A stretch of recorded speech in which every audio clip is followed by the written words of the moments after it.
Good morning, fellow Toastmaster.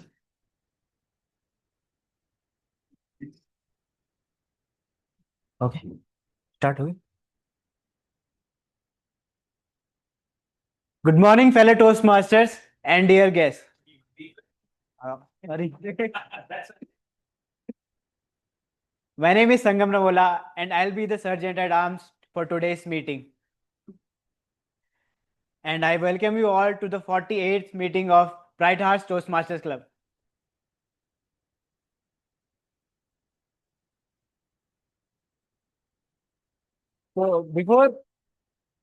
So let me begin by telling you about the Toastmasters and its mission. Toastmaster Educational is a non-for-profit educational organization that builds confidence and teaches public speaking skills through a worldwide network of clubs that meet online and in person. In a supportive community and a corporate environment, members prepare and deliver speeches, answer to impromptu questions, and uh, give and receive constructive feedback. Through this regular practice of through this regular practice, members are empowered to develop their leadership and communication skills.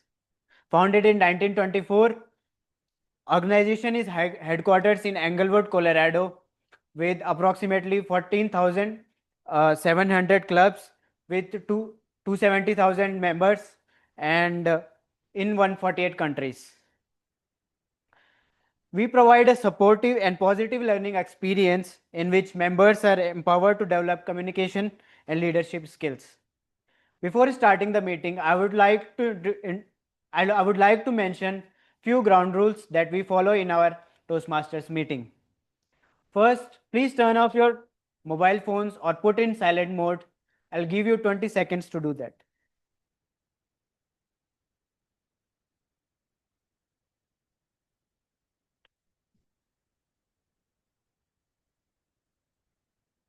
Done?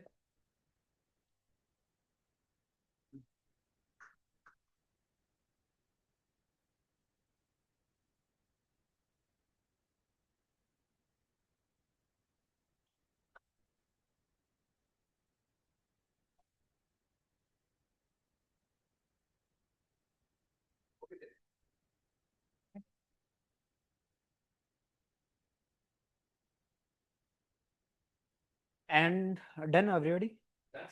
Yes. Second, please avoid speaking on sensitive topics like sex, politics, and religion. Do not cross talks while a speaker is speaking in front of stage. Please enter and exit whenever there is an applause.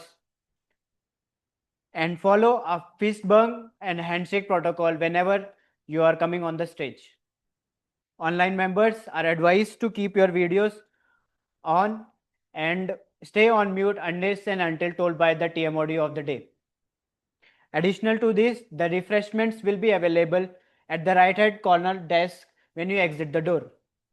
And the restrooms are present at when you exit the doors, move through the alley. At the right hand side, you will find the restrooms. Now it's my honor to introduce the presiding officer of the day, a people lover who believes that Toastmasters is the best place to meet unique minds, make friends, and learn together.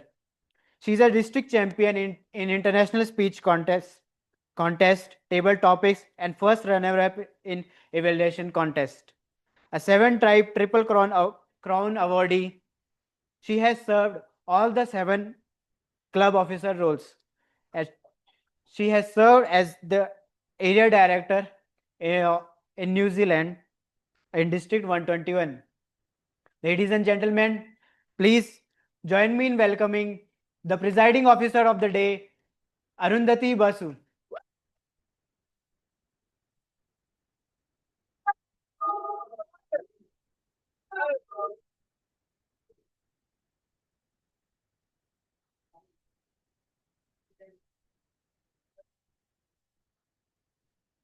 Good evening. Oh my God, that was not very Onam like. Let's try again. Good evening. Oh, yes. Elango put in a little more effort. He's like, let me throw that good evening out of the way. Let's give a round of applause for our Malayali in the house.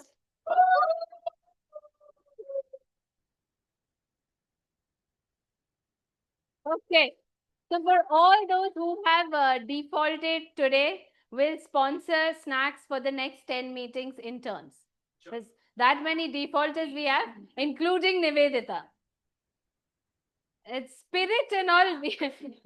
The crowd here believes in a very different spirit, but Nivedita, that is strict violation of the dress code. Yeah. Arna is the committee chair. She'll identify the defaulters. But jokes aside, good evening, fellow Toastmasters and dear guests. Like you heard from our Sergeant at Arms, Toastmasters International is a global non-profit organization with its presence across 150 countries. Toastmasters also has its presence in the district of Karnataka and Kerala that we form part of. Bright Hearts Toastmasters is a club that was chartered exactly 1 year ago on September 2024. Today, as we stand here with 1 year of experience, we have a plethora of members who are doing incredibly well in their journey, resulting in our club doing so well in their journey as a club. At the end of the last program year on June 30th, 2025, we as a club were given the highest international honor given to any club by Toastmasters International, the status of a President's Distinguished Club.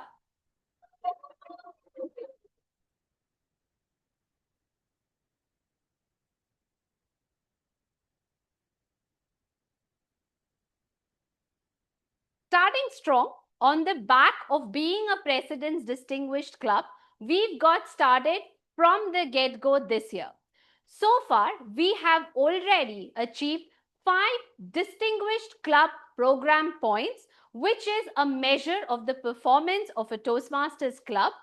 And we are on track to get one of the highest newly accredited statuses that Toastmasters has brought in this year, which is that of Smedley Distinguished Clubs. Now, Bright Hearts is not just about doing the right things, but we also do the bright things, like the Onam meeting today. It's not only about winning awards and making those accolades count, but it's also about providing a safe space where all our members can come, learn, try, fail, try again, and become the best version of themselves. What's in store for today's meeting is something that we'd get to know in a couple of minutes. We do have a few guests in our meeting today, and this is our opportunity to get to know them.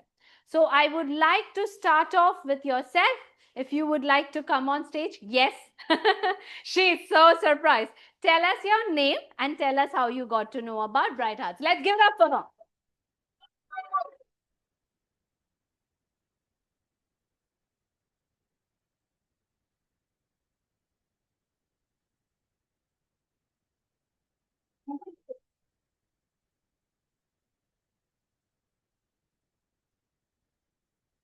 Okay, hello everyone. Good evening to all of you. So I'm Janani. Basically, I'm from a beautiful state of Assam, tea paradise of India, and here I'm staying in BTM layout. So Sangam is my friend. I came to know about this Toastmaster from Sangam only, and today he invited, so I came here to know like what is Toastmaster and how the organization. That's all. Thank you.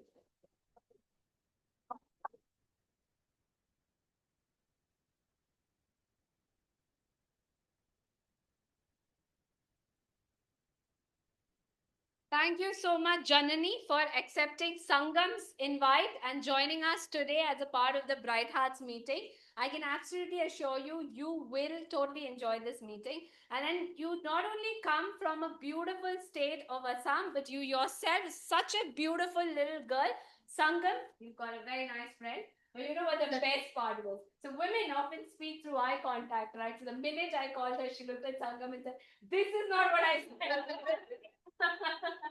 Oh, Sangam, you better compensate well. We do have another guest with us. If we could have you tell us your name, how you got in about Vairag.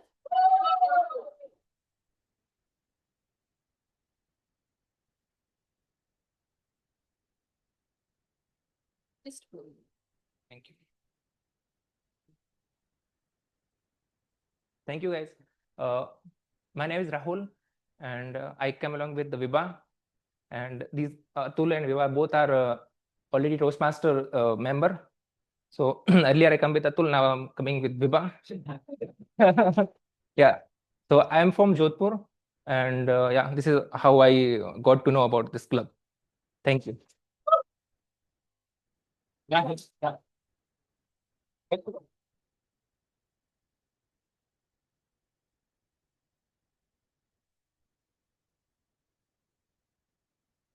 Thank you, Rahul, for joining us today. I liked how he said earlier I was coming with Atul, and Atul's part of HSR. Now I'm coming with Vibha because Vibha's part of Bright Hearts. So, so absolutely, Rahul, you made the right choice for yourself, which is to choose the not only the right club but also the bright club because because here we do things both the right way and the bright way because the bright way is the bright hearts way. Oh wow, that feels great after a while. Super. Thank you, Rahul and Janani, for joining us, and we hope you enjoyed today's meeting. Today, we are celebrating Onam Vibes Speaking Tribes. Now, Onam is one such festival that I knew as one of the several festivals of India in school. You know, that chapter in geography where they taught about different festivals. That was my understanding of Onam, a festival celebrated in the southern part of the country.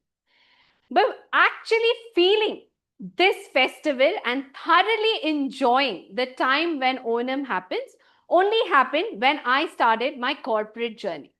We have a big Onam celebration at office.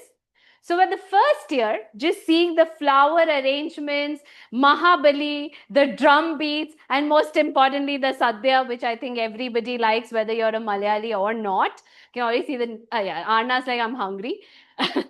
But when I saw that, I come from a state where every festival is celebrated with full grandeur for extra 2 days. You go to Calcutta, any festival, they take 2 days extra holiday saying, oh, it was festival. That's the vibe that Onam gave me. And I immediately felt connected to this festival. But over the years, I've had several good Malayali friends. And this is what happens. You slowly start feeling that a festival that's important to your friend is equally important to you. And that's how I feel very strongly for Onam. So today, I'm very excited to see what this meeting has to unfold about this festival. But more so, today is that one meeting where we would get to witness 8 spectacular stories in the form of a speech marathon and 8 very productive evaluations. So, on that note, I hereby open meeting number 48 of Bright Hearts Toastmasters.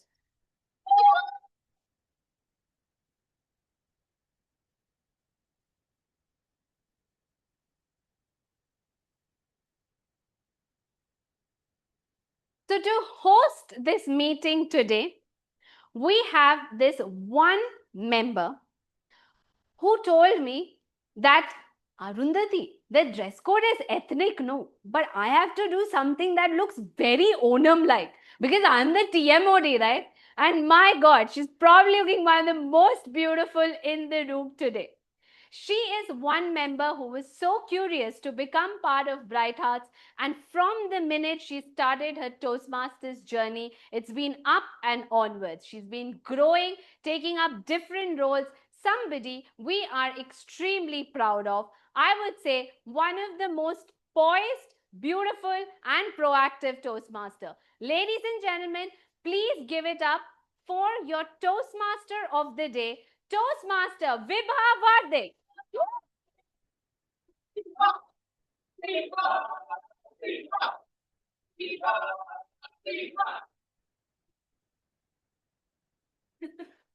build an extra week.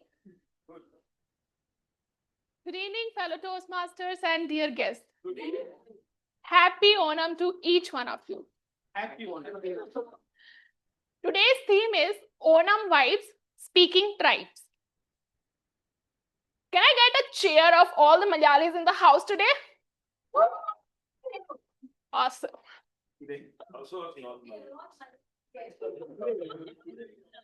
Great, great.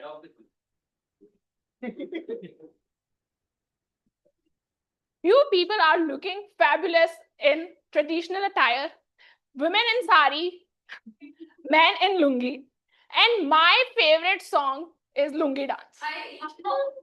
And OG Rajnikant as well. So I believe that Lungi Dance will be a great start to this meeting. Okay.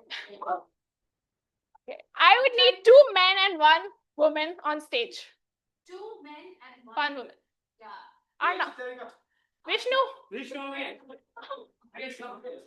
Arna. Yes. 1 more. See what it is. Yeah, before. Okay, Madhur. Let's go, Madhur. So I have a feeling everybody sitting also has to just dance in their spots. It's only fair. No. Okay. We all, you all, please stand up at your places. Yeah, I will teach. I will teach the steps. Yes, and that's the easy steps. Okay. All right. So first, the leg movement is bend the right leg, left leg. Okay. Throughout, you have to do the step. Right leg, left leg. Got it? Okay. Now I'm starting with the hands. First, 1, 2, 3, 4. 1, 2, 3, 4. 1, 2, 3, 4. 1, 2, 3, 4. 1, 2, 3, 4. 1, 2, 3, 4. 1, 2, 3, 4. And then comes the hook step. 1, 2, 3, 4. 1, 2, 3, 4. Last 1, 2, 3, 4. Okay. Okay, we'll do it on music. You have. You can watch me. All right. Come on, ready. Start everyone. Okay. Take such a shot like I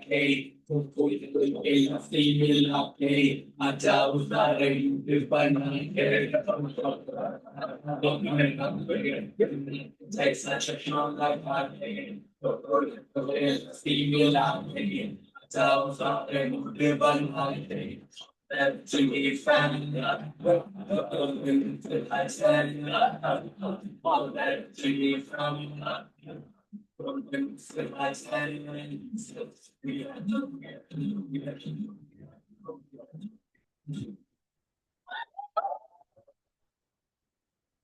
Thank you.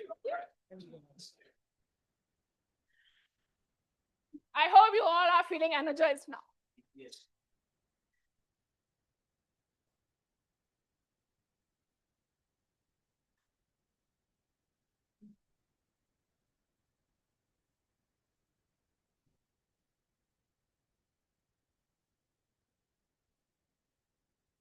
Onam is a grand harvest festival of Kerala.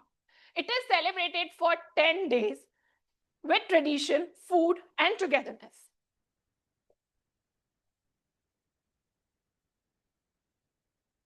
On this day, people come together for the grand Onam Sadhya and they decorate their house with pookalam.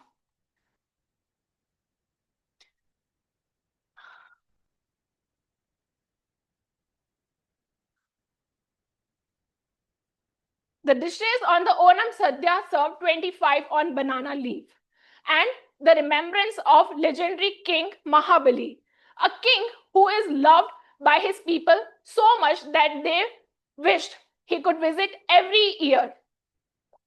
In the spirit of festivity and togetherness, this meeting will gonna offer you a harvest of ideas and stories. Instead of the usual 2 to 3 speeches and followed by table topic segment, today's theme is different And we have a speech marathon today. There are 8 speeches for today's meeting, back to back, for you to enjoy. Trust me, this is going to be the verbal Onam Sadhya for you all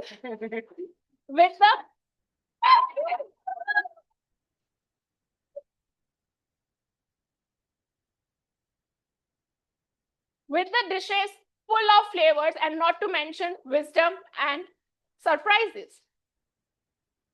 Here is the meeting flow.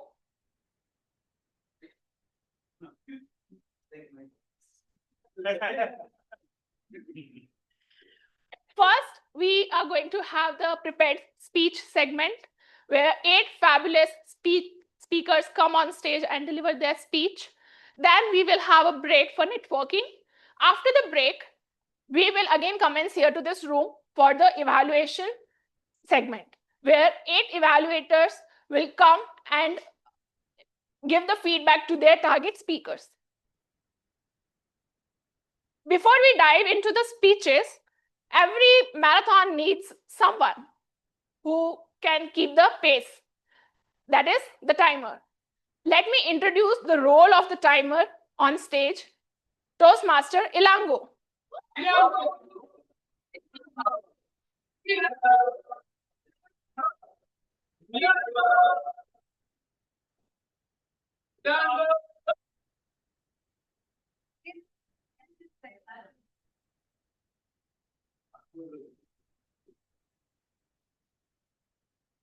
Good evening, fellow Toastmasters, my dear guests and crew members. In the great snake boat race of Onam, every pedal must be their own rhythm and keep perfect time with sync. A single stroke out of sync can throw off entire crew and causes them the race. I will be timer today, and my role is my job is to ensure we all pedal in perfect sync. Respecting our time limit so we can all contribute to smooth and perfect successful meeting. I will use my time to keep you in peace. Prepared speech would be 5 to 7 minutes. At the time of 5 minutes, I will raise green card. At the time of 6 minutes, I will raise yellow card. At the time of 7 minutes, I will raise red card. Speech evaluation will have 2 to 3 minutes. 2 minutes, at the time of 2 minutes, I will raise red card. At the time of 2 minutes, 30 seconds, I will raise yellow card. At the time of 3 minutes, I will raise red card. All the speakers will have 30 seconds grace period. At the end of the meeting, I will report on everyone's pedaling performance. Let's make this meeting will be rememberable. Thank you all. Thank you.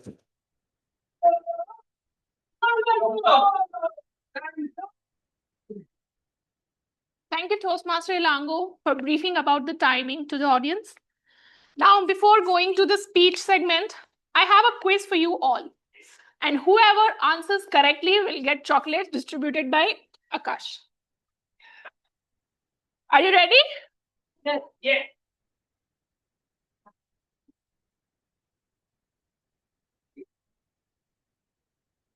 One. What is it? The first is, what is the name of the floral decoration made during Onam? Rangoli. Not Close. Manjari. Yeah, right.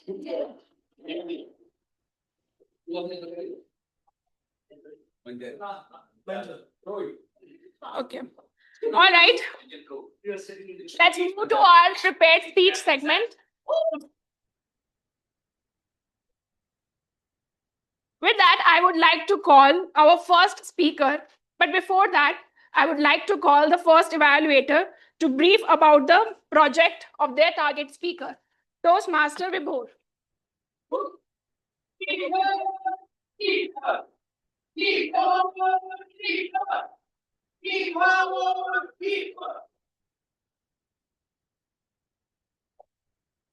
Good evening, Toastmasters and dear guests.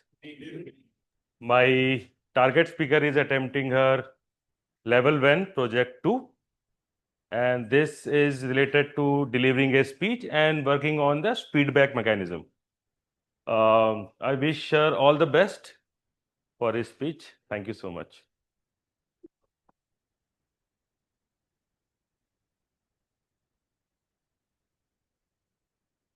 When I asked our first speaker if she had ever participated in Pukulam, to which she shared her college memory at night. When the campus was so silent, it felt spooky until she and her friends brightened it up with flowers and colors. Let's welcome Toastmaster Nivedita.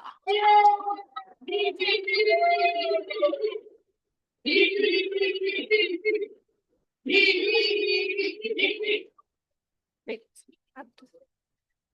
okay. Toastmaster Nivedita, more than a mother, Toastmaster Nivedita. Thank you, Vibha. So, a question for all of you. How many of you have read or like reading books, especially memoirs? Oh, books, memoirs? Okay. Very limited numbers? Okay. So, recently, I read one of my most anticipated reads of 2025, Arundhati Roy's Mother Mary Comes to Me, which is a memoir. Most of you must be familiar with the author.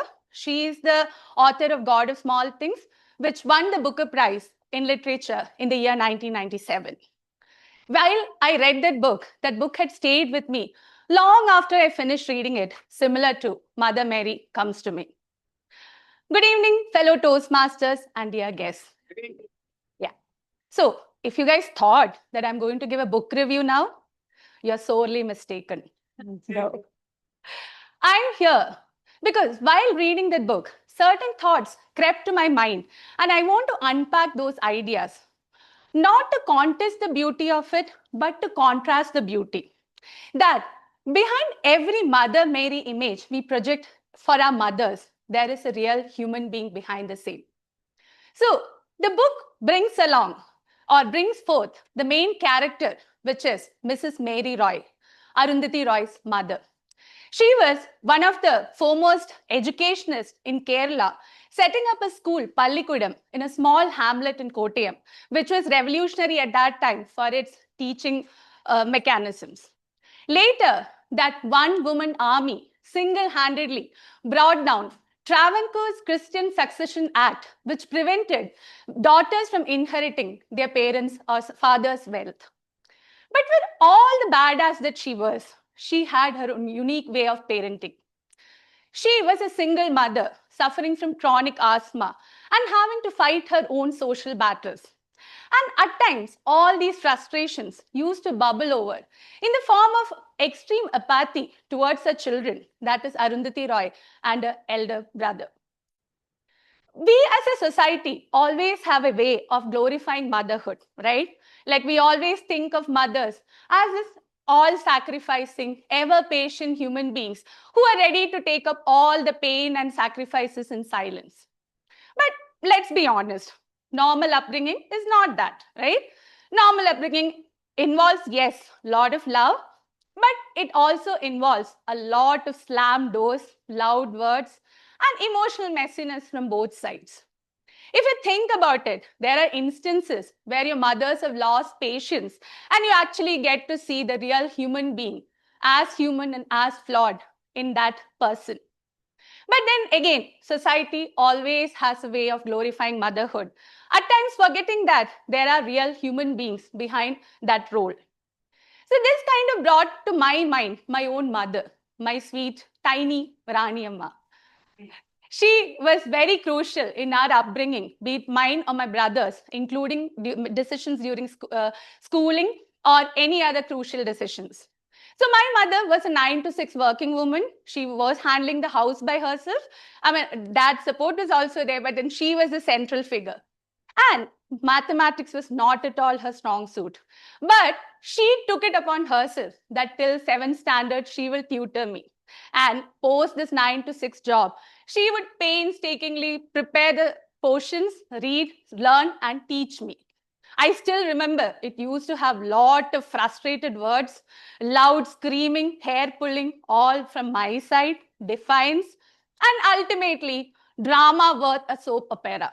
But I still remember this one unit test, maybe I was in 4th standard, where she actually helped me prepare for the exam the previous night in the light of a lantern because there was no current and it was 90s, there were no inverters.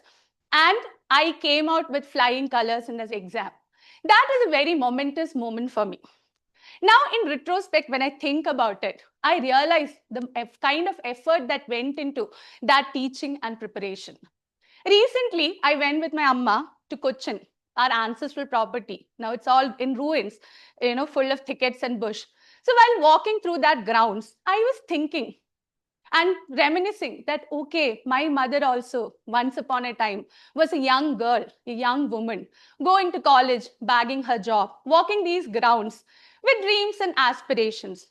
Because at times we tend to forget that once upon a time, they were also young child, a woman, and with their own dreams and aspirations, keeping it on hold as they grow up and take up new roles. That kind of made me think of my mother in a new light. Now, when I think about mothers, like there are mothers who are sometimes not available for us as much as they want to do. So mothers might not be able to do everything as much as they want to do. Sometimes they are unable to soothe us with words because they are also not sure of what to convey or how to convey. So here, I want to celebrate all the mothers, Marys or otherwise, martyrs or not as martyrs or angels, as more than mothers, as women. Thank you.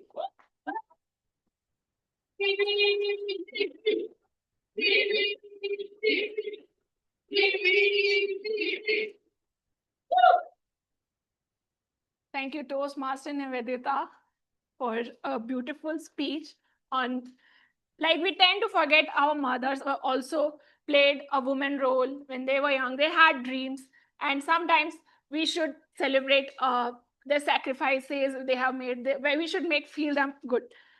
All right. So now I have a quiz before moving to the second speaker. The 10th day Onam festival begins with which day? That is first day. No? Okay. Yeah, correct.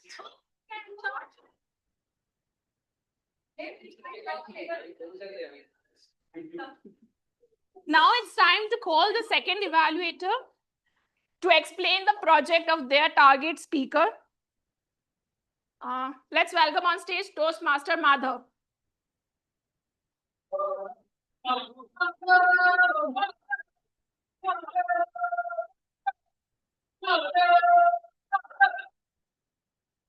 Thanks, everyone. Good evening, bright hearts and all dear guests. Good evening. Today, my target speaker, Varun, is attempting his Level 1 Project 2 from his Pathway Presentation Mastery. The purpose of this project is for the speaker to review or learn the basic method of speech writing with a defined purpose and to present that speech on any topic. So with that, I wish all the best to my target speaker and back to Toastmaster of the day.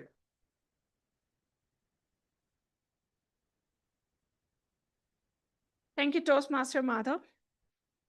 When I asked our second speaker if he had seen a snake boat race, to which he replied to me, only DJ Snake through his boat headphones.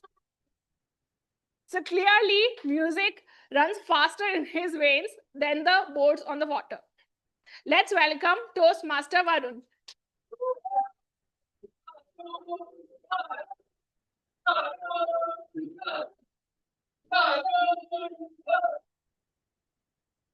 Toastmaster Varun, a man who made me believe in myself. A man who made me believe in myself, Toastmaster Varun.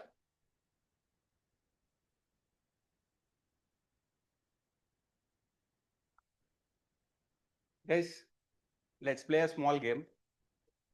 I will show you a picture of a man only with his eyes. You have to guess who he is. Whoever guesses first will get a chocolate. Yes.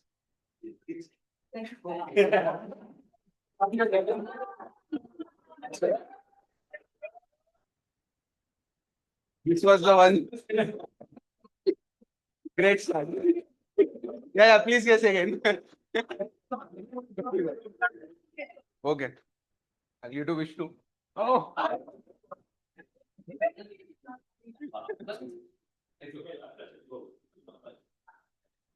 Yes, he is. Anyone wants to tell his name again loudly? Yeah. He is none other than our Talavar, our superstar, our Rajnikant. Friends, this single man shakes theatres across India till today. But for me, Rajnikant is more than just a superstar. He is an inspiration.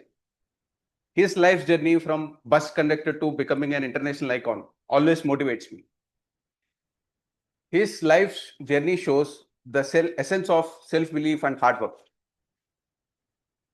And today I'm going to share his life journey with you guys because the way it inspired me, I hope it inspires you as well. Good evening, fellow Toastmasters and dear guests. Picture this, a young man working as a bus conductor in Bangalore, flipping bus tickets with the same way he would flip cigarettes on the screen later. One day, a director named K. Balachandar spots him and offered a role in cinema. Rajini's journey in the cinema was not an easy one.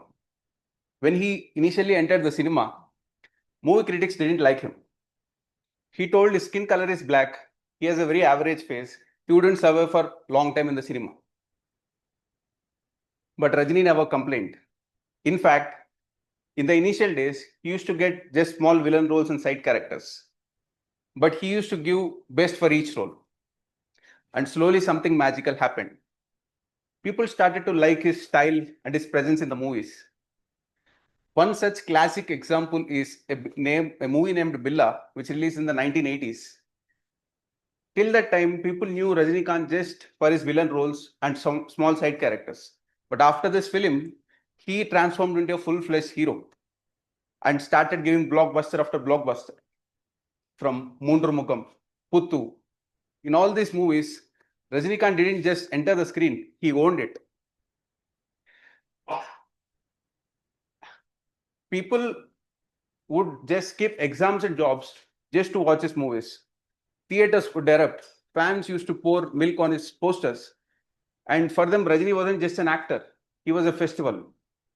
And those iconic moments, the slow motion walk, and the stylish salute, and the specs flip,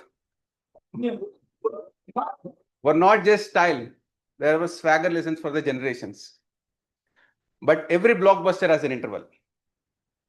In the early 2000s, he made a movie called Basha, based out of his spiritual beliefs. That didn't turn out well. Movie critics just walked out of the theaters, and fans also walked out of the theaters. And on top of all that, health issues struck. He was rushed to a hospital in Singapore for his treatment. And just like that, a man who made millions laugh is suddenly struggling to smile. So at that moment, Rajini realized something very profound.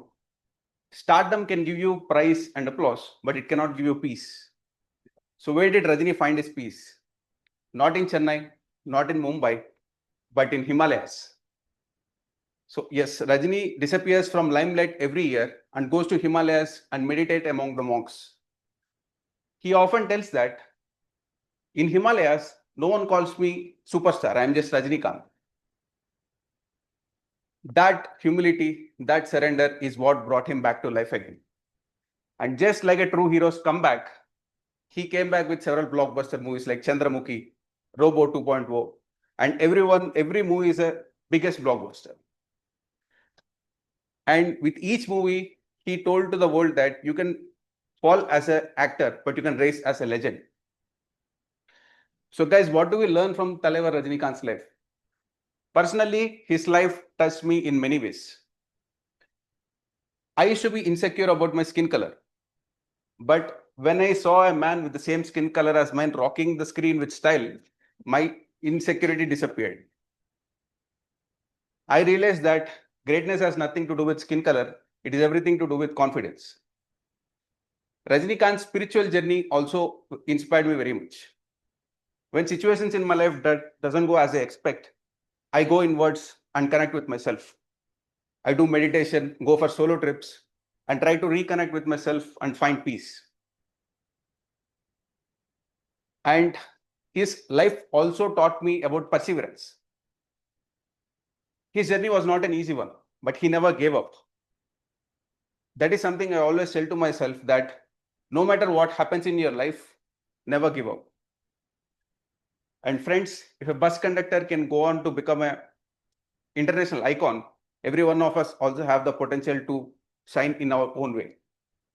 Vanakkam. Thank you. Wow.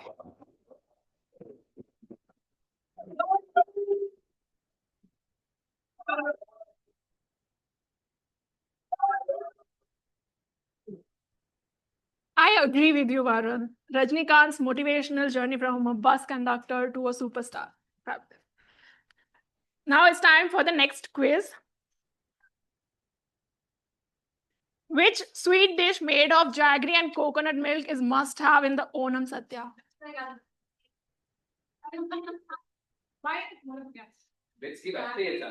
Arnav. Yes, right.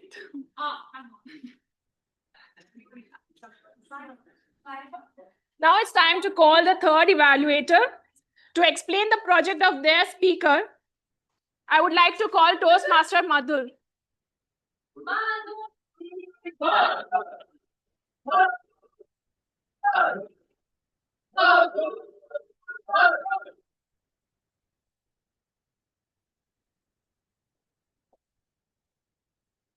Thank you so much, Viva. Good evening, beautiful women and handsome men. Today, my target speaker is Toastmaster Manjarika.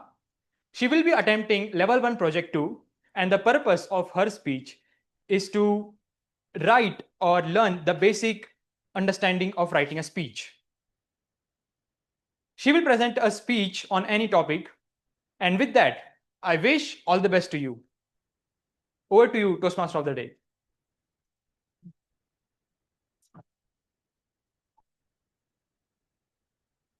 Thank you, Toastmaster Madhur. Our third speaker told me she loves celebrating Navratri in Tamil Nadu, where she enjoys singing devotional songs and sharing mythological tales with her friends and family. She is a true blend of stories, music, and tradition. Let's welcome Toastmaster Manjarika.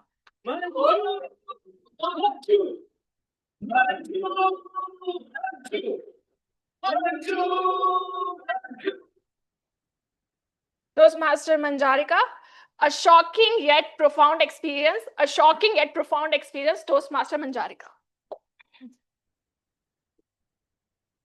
Thank you, Toastmaster Vibha, for the very nice introduction. Nihon deva denchana nakade shizukani, tabe aruki shikinshi, soshite, escareta de kanaraze, hidarigawa de tatsukoto. That means, in Japan,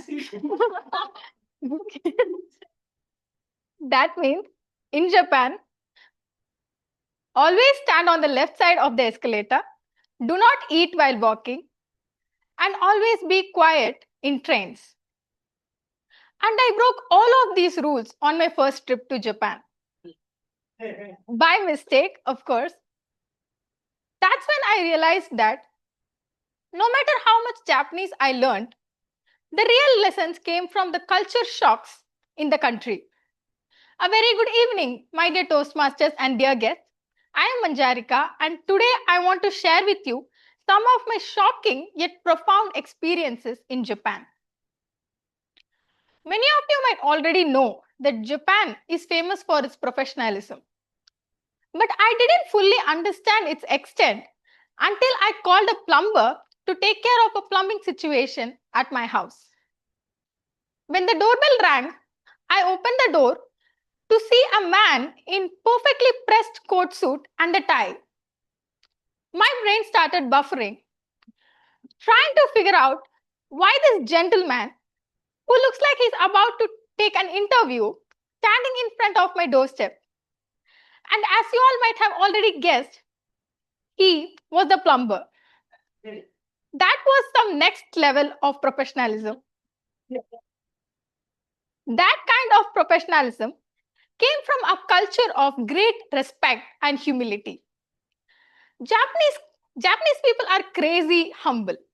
So humble that they will not even stand above your eye level while talking with you. At workplace, when I am sitting and working at my desk, all of my Japanese colleagues always approached me slowly, half sat until they reached my eye level, and then spoke with me like, Manjarika-san, could you please check this? And honestly, it's such a subtle yet warm gesture. To be so considerate of a person that you don't even want to give them the by chance notion of being a sense of superiority towards them was mind blowing towards me. Japanese people are not like this just in professional context. They are also extremely kind people in general. They show simple acts of kindness on an everyday basis. For example, in restaurants, after eating, the guests wipe the tables with a tissue and arrange the plates and dishes neatly to make it easier for the waiter to collect them later. Such thoughtfulness also extends to even unexpected situations, such as one day when I was going back home late in the night, I saw a drunk man asleep on the street. Now, that in itself is not an unusual scene. But what was unusual was the several water bottles and drinks kept around him. I was confused. Later, a colleague explained that pedestrians left bottles of water and drinks for drunk people on the streets so that when they wake up, they can hydrate and feel a little better. Even in such small, quiet ways, kindness finds its way everywhere in Japan.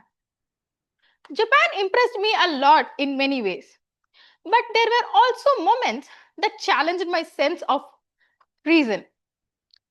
We can talk about how Japanese people notoriously follow the rules.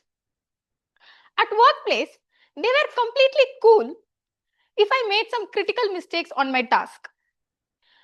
I expected to be scolded or written up, but they just smiled and said, "That's okay, you are new here, you will get the hang of it." But if I put the wrong garbage in the wrong bin, that's a completely different story. If I put a plastic bottle in a cans bin, they are going to escalate it to the higher management, send emails after emails, and make the biggest deal out of it. I mean, guys, chill. That's what you decide to escalate to the higher management? Isn't that what you are supposed to forgive me for since I'm new to the country? That was crazy. In conclusion, navigating through these culture shocks are what made my experience in Japan truly profound. And I encourage everyone to embrace the chance of experiencing different cultures, as that might completely change your view of the world. Thank you.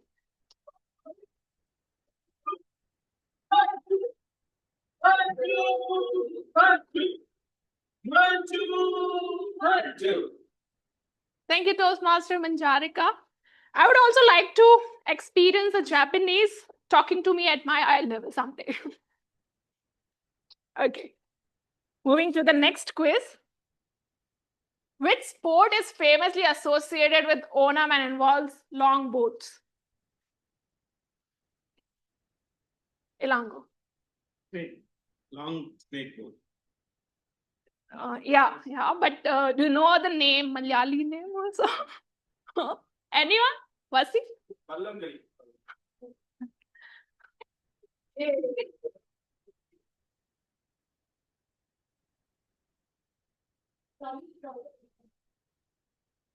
it's time to call the fourth evaluator. Now it's time to call the fourth evaluator to explain the project of their target speaker, Toastmaster Deepak.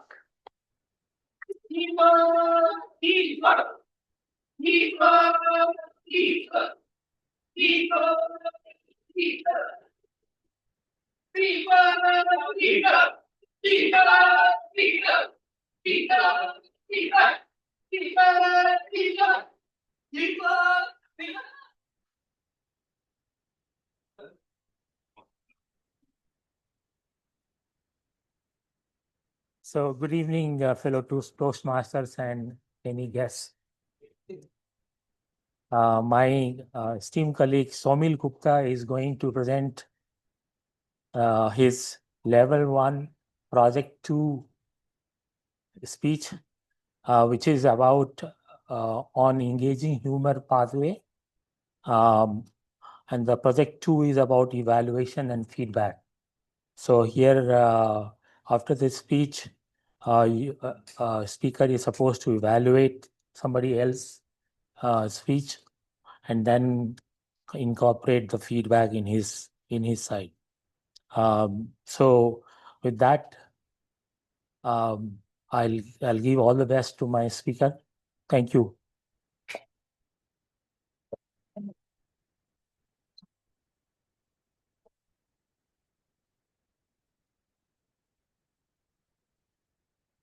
Thank you, Toastmaster Deepak. When I asked our fourth speaker about a festival from his culture that he loved for its food, he answered Diwali because nothing beats the rice and dry fruit kheer made by his mom. Let's welcome on stage Toastmaster Somil.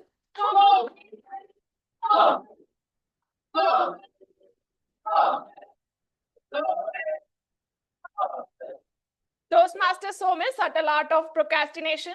Subtle art of procrastination, Toastmaster Somil. Thank you. Subtle art of procrastination. Good evening, dear Toastmasters and my dear guests. Imagine it's 8 p.m. and you suddenly remember the task that you were given is due tomorrow. Panic rises, you open your laptop and you decide that, okay, I will complete this task. You open your laptop and you check your phone. You complete the series that you were watching, or you start scrolling Instagram and looking for cat reels.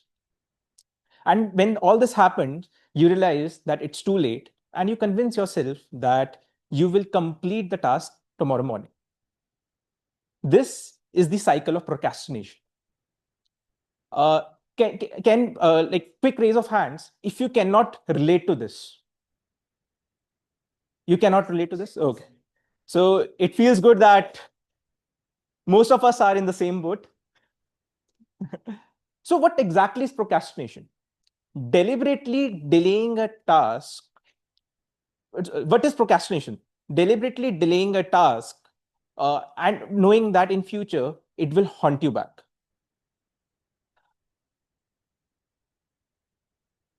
Okay, I forgot.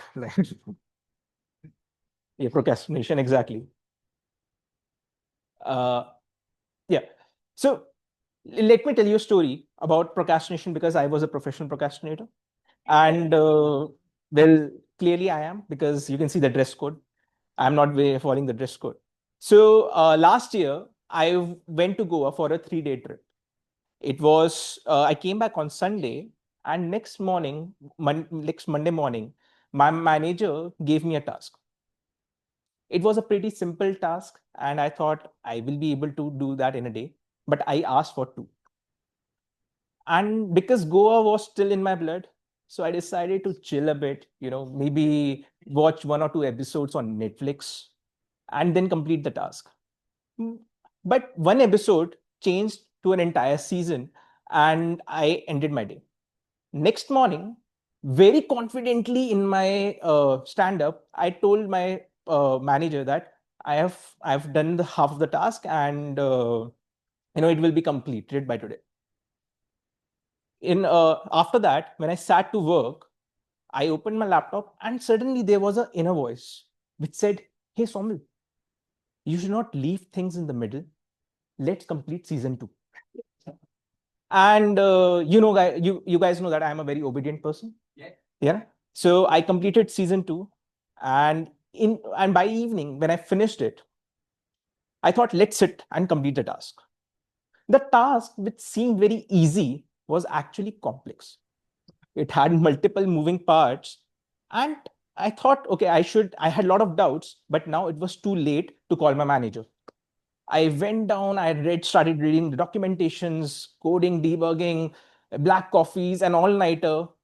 I slept at 5 a.m., woke up at 10 a.m. next morning for my stand-up, very sleepy, and updated in my stand-up. But to which my manager questioned, wait, didn't you complete that task yesterday? And I was blank. I had to think of excuses, so I made some excuse and then started working on the given task. I slogged for 12 hours just to realize by the end of the day that some of the requirements were not fulfilled. Next day too, I worked, and somehow I completed the task. But by that time, the backlog had piled up. So by the time the backlog had piled up, and so to cover that, I had to work on the weekends. And because of this, I had to again go through all the stress, anxiety, burnouts. And I was regretting that 2 days of chill costed me an entire week. A study shows that procrastination is the ability of a body to protect us from difficult tasks. It protects our brain from the tasks which we perceive as difficult or boring.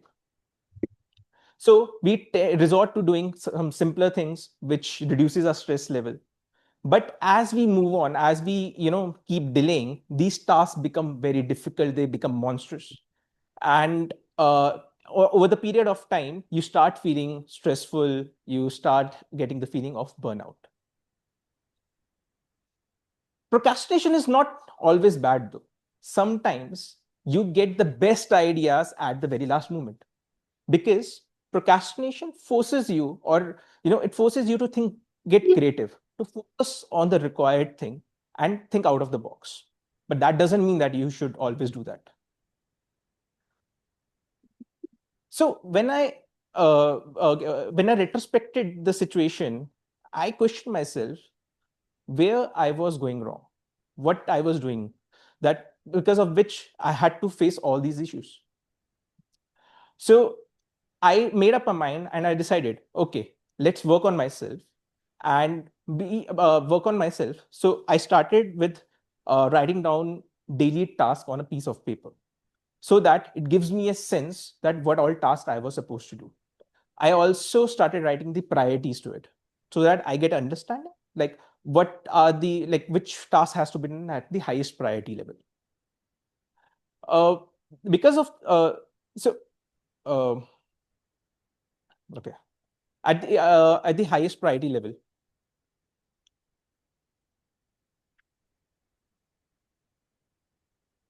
Need a second. Yeah. So this eventually helped me a lot. This eventually helped me in my work. It eventually, I was doing well at my job. I was feeling less stressed out. I was feeling less burned out. And so here I have a task for you all. When you go back today, just pick one small thing. It need not to be a very big thing. Just pick one small thing, and work on it, right? Give only 5 minutes. Don't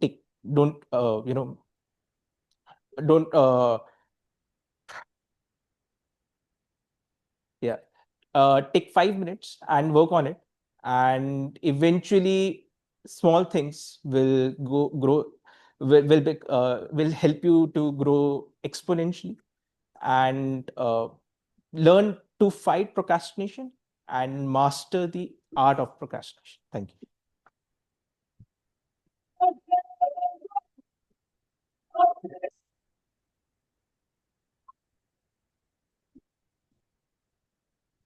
Thank you, Toastmaster Somil, from being a pro in procrastination to delivering this speech today in Toastmasters. Great job. Now, for the next quiz.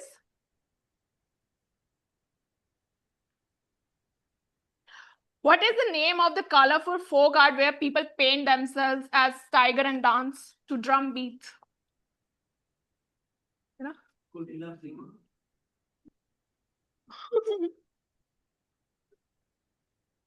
Anyone? Nivedita. Yes, yes, correct. Pulikali tiger dance. Now it's time to call the fifth evaluator to explain the project of their target speaker. Let's welcome on stage Toastmaster Vasim.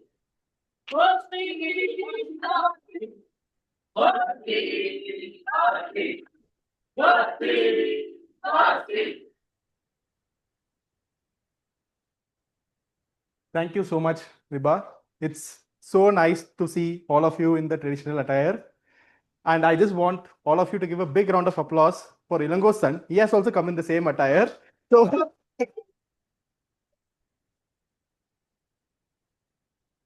so going to our next speaker. Our next speaker is attempting level 1 project 2. The objective is to write and deliver a speech with a defined purpose. Timer, please note the timing is 5 to 7 minutes. With that, all the best to our next speaker. Back to you.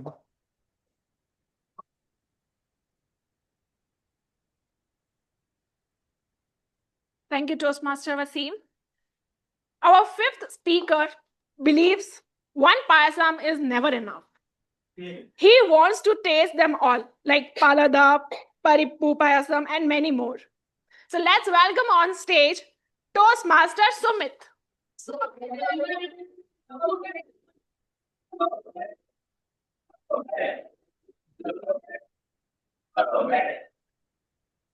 Toastmaster Sumit. Dancing through life, Toastmaster Sumit. Thank you, Vibha. Good evening, everyone, fellow Toastmaster and guest.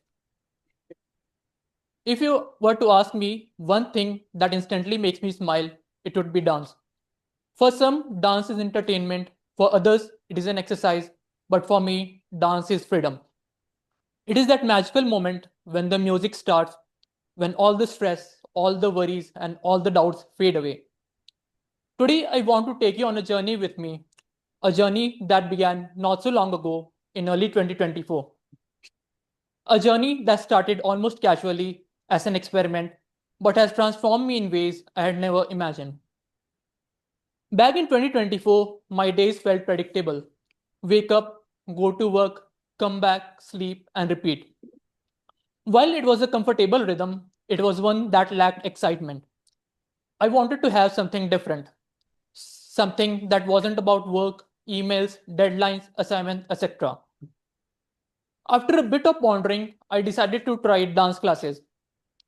I started looking for dance classes in and around my area. Finally, after a bit of Googling and speaking to a few people, I settled upon one of the dance schools.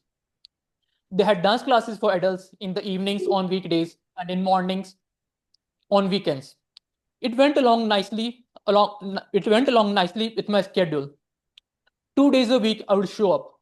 Initially nervous, awkward, and quite aware how out of place I felt among people who seemed to move so effortlessly. But gradually with time things changed.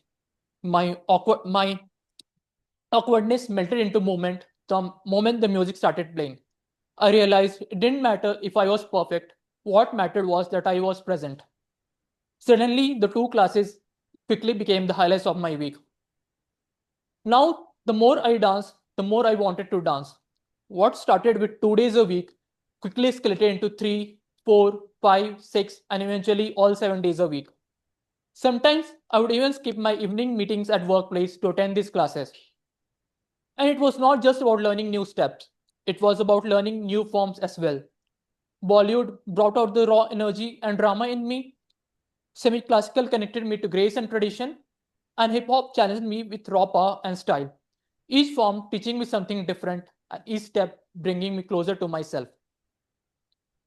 Along with time, I found myself improving, not just in the way I danced, but also in the way I carried myself. The shy, hesitant beginner gave it to someone more confident, more expressive, and someone more comfortable in his own skin. I started worrying less about how I looked and started focusing more on how I felt. And what I felt was joy. Dance also became a mirror for life. Sometimes I would stumble and miss a few steps, but instead of getting frustrated, I learned to laugh, try again, and keep going. Isn't that how life works too? But perhaps the most important part of this journey has been the people I have met along the way. The strangers in the class have become close friends. We have cheered for each other, struggled through tough choreographies together, and celebrated small victories. Perhaps the fondest memories for me have not just been inside the dance studios, it has been outside of it. We have been on trips together, shared meals together, created bonds that have felt like family. When I look back, I realize dance has not just given me movement, but it has also given me community. Today, dance is more than just a hobby for me. It is a part of my life, almost like a second home, which I return to every evening. It is like a therapy after a long day at work, my creative outlet when words feel short, my energy booster when I feel low. But perhaps what I feel most fascinating about dance is the way it connects everyone to each, the way it connects everything together, the body to the mind to the music, and people to each other. I often say, when I dance, I do not just move to the beat, I move closer to myself. So, what has this journey taught me? Perhaps sometimes the best decisions are sometimes the smallest ones, like showing up for dance classes 2 days a week. Sometimes progress is not just about giant leaps. Sometimes it is about consistency, showing up again and again, even when things are difficult. That dance is not just a choreography, it is confidence, resilience, and joy. Looking ahead, I do not know what new steps or what new form I'm going to learn in future. But sorry, but I do know for sure that I will continue dancing along the way. Because for me, dance is more than just a choreography. It is a way of living. Sometimes fast, sometimes slow, sometimes graceful, and sometimes clumsy, but always full of rhythm. Most importantly, dance has taught me that life, just like dance, doesn't have to be perfect to be beautiful. Sometimes you miss a beat, sometimes you forget the steps, sometimes you stumble, but if you keep moving, the rhythm will carry you forward. Thank you.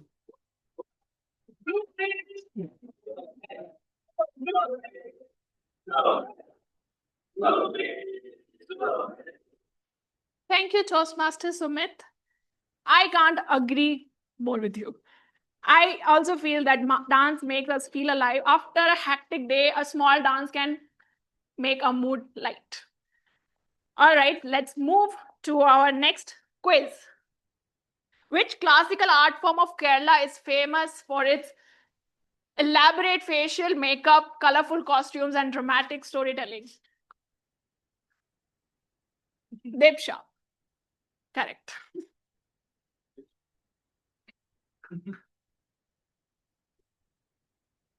Now it's time to call the sixth evaluator to explain the project of their target speaker. Let's welcome on stage Toastmaster Priyansh.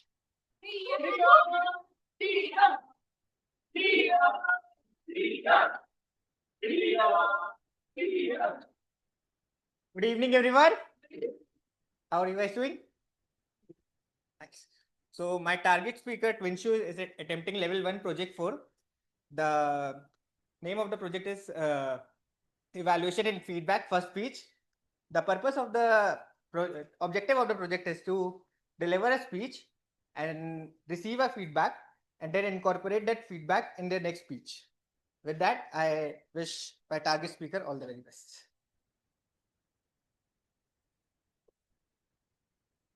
Thank you, Toastmaster Priyansh.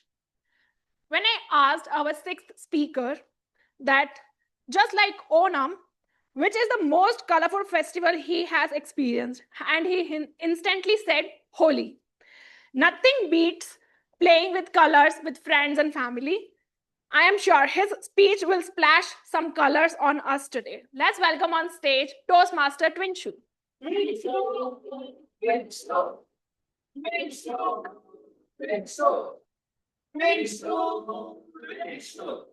Toastmaster Twinshu, what money really buys? What money really buys? Toastmaster Twinshu. Thank you.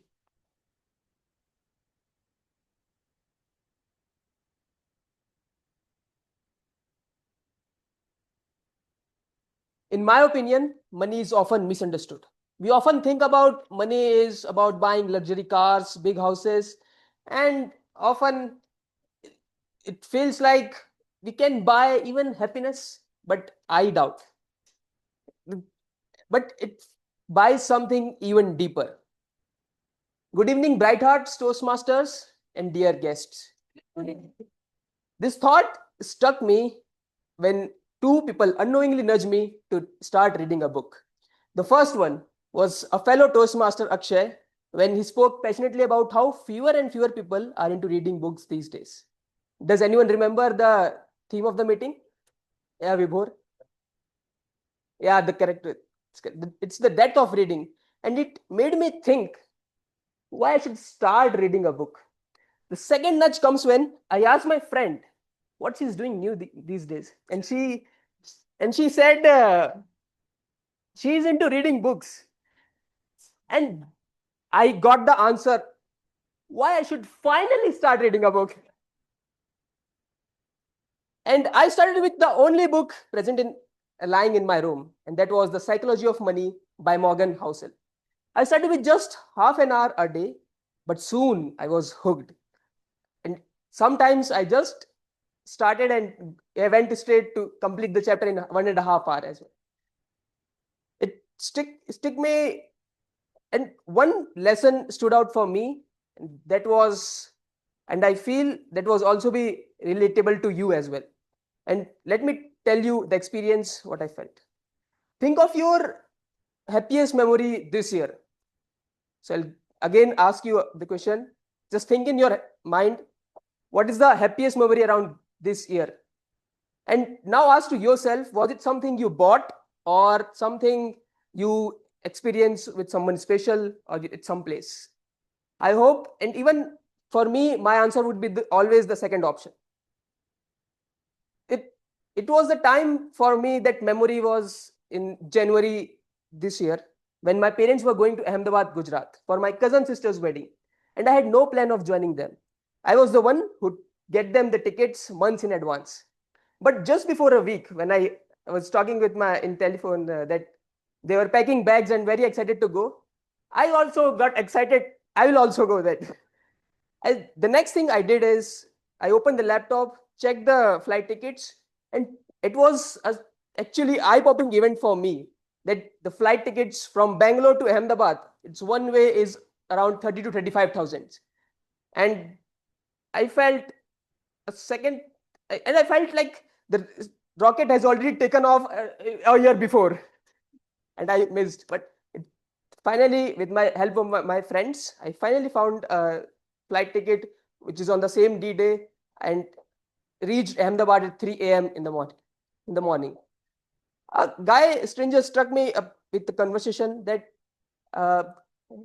hey brother, how was your Coldplay experience? And to me, I said, I just landed up here now, and something else. And he gave me that Arjun Kapoor look like this. And for the next few days, I enjoyed my cousin sister's wedding, dancing, laughing, and spending time with my family. It was every day brought me new dress code, delicious Gujarati food, and reconnecting joy with my cousins. We even made a side trip to Mount Abu. So how many of you heard about Mount Abu? So I can see some people doesn't know. So it is one of the hill station in Rajasthan. We visited Guru Shikhar, that is the highest point of Aravali range, and even I found myself standing in the same place, posing the same way as a child at the same time. It was truly a memory. It was a realization for me that money just didn't bought me a flight ticket that day. It bought me a freedom to choose where I want to be, with whom I want to be, and how I want to be. So next time, if you think what makes you happy and what money can buy you, really, it is not maybe just the happiness, but maybe the freedom to where you want to be and how you want to be and when you want to be. It gives you extra luxury, that how it goes around and what around you.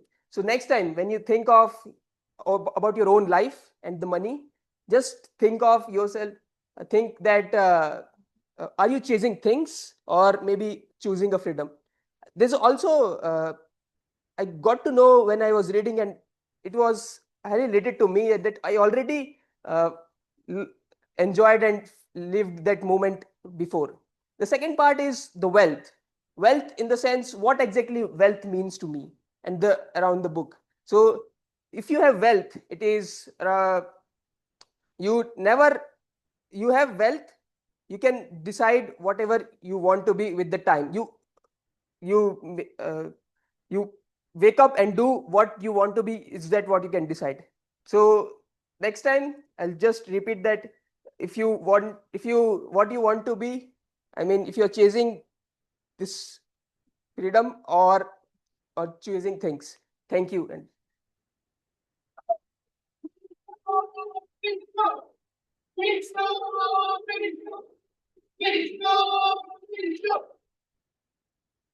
Thank you, Toastmaster Trinshu. I agree from your speech that when money comes, it comes with freedom.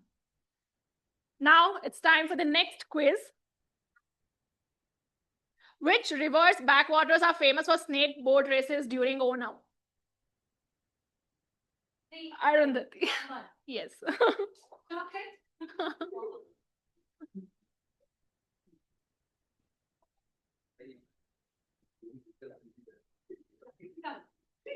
Now it's time to call our seventh evaluator to explain the project of their target speaker. Let's call upon stage Toastmaster Aditya.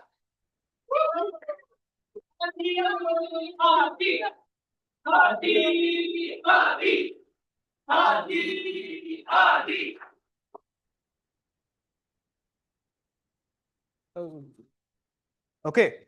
Good evening, Bright Hearts. So today my target speaker is attempting Project 2, Level 2 of his Pathway Dynamic Leadership. And as I stand here, I'm very scared. Okay. So as a part of this project, the speaker shall clearly define how they envision Toastmasters mentoring. And the second part is share some aspects of the previous experience as a prodigy. So timer, please note, 5 to 7 minutes is the length of the speech. With that, back to you, Toastmasters.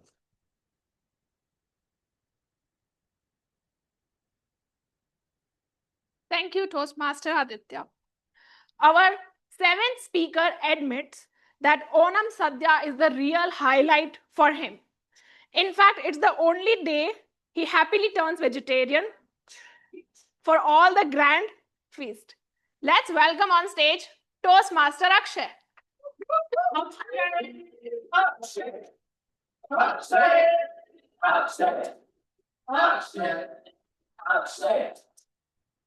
Toastmaster Akshay.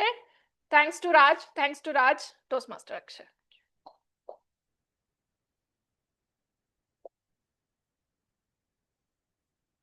Mentors. A mentor is someone experienced who provides guidance and support to help others reach their full potential. Raise your hands if you've ever had a mentor in your life. So have I. Think of all the famous mentors of history. Think of Jawaharlal Nehru. His mentor, Gandhi, taught him the power of non-violence in the face of aggression. Serena Williams, one of the greatest tennis players of this era, credits her father, Richard Williams, for instilling in her the discipline to face every single opponent. And here we are in the sacred halls of Bright Hearts with so many mentors such as Vishnu, who mentored our young Priyansh and taught him the strength of the liver. When faced with not just one, but two 1-liter bottles of whiskey. Fellow Toastmasters and guests, a mentor is someone who helps us overcome our limitations. When I came to Bangalore in 2014, I joined my first ever job in Infosys. Infosys was a sprawling, beautiful campus which brought a tear to my eye. And the salary package brought a tear to my eye.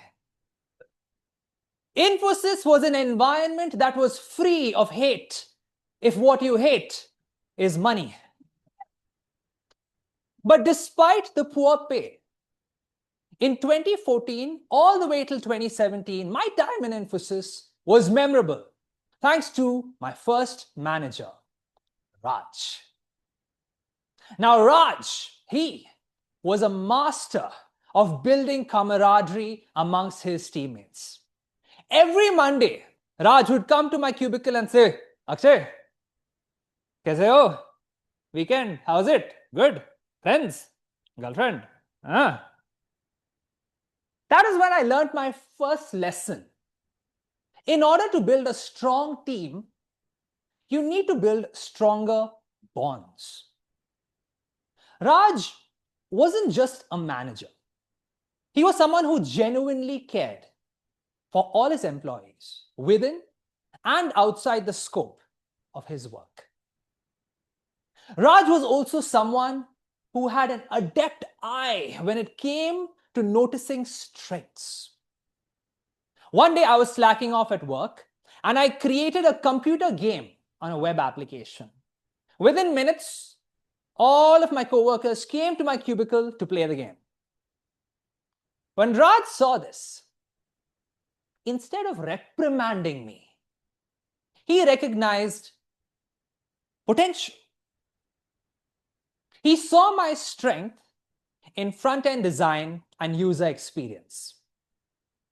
Within a month, he moved me to a new team where I was the lead front-end developer. And the next 2 years were the best 2 years of my career, all thanks to the support of Raj. But Raj wasn't always supportive. No. Raj knew how to hand out tough love. In 2016, I had a wonderful corporate party at Crown Plaza in Electronic City. The night was wild, Pooja. Ooh la la. I embraced the alcohol like a mother embraces her child, like the sun rays embrace the earth, like Malayalis and Bengalis embrace communism. At one point in the party, I decided to order a Jaeger bomb.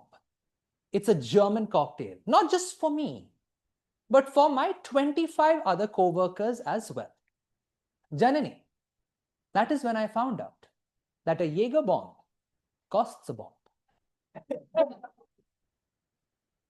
Long story short, our wild night went wildly over budget because of me.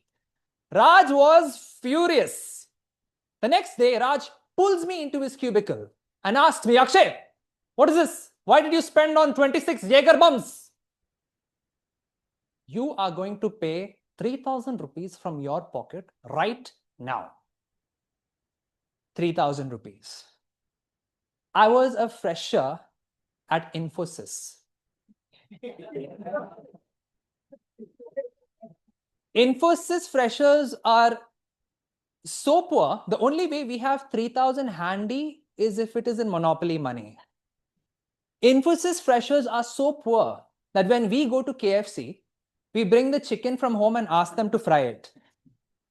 Infosys freshers are so poor that when we finish our meal at a restaurant, the waiter comes to our table and tips us. I begged and pleaded with Raj. I told him, please don't make me do this. But he simply said, Akshay, if you can't handle the consequences of your actions, then maybe think twice. He was right. And that's when I learned a very important lesson of tough love. In summation, Raj was a supportive manager who knew when to be nice as well as tough. Through him, I learned how to build bonds and friendships within communities. Especially when we started Bright Hearts, Arundhati and I always said, we are all friends first, club members second. In addition, I have learned to deliver feedback now. Gently for the most part, firmly when required. Finally, I have learned to recognize the strengths of my mentees. That is how I know now the bright hearts who will one day excel in leadership roles and the ones who will excel in public speaking contests. I've got a long way to go to grow and refine my mentorship style. But in those 3 years where money was short, I got all the value from the invaluable lessons of my first manager, Raj. Vibha.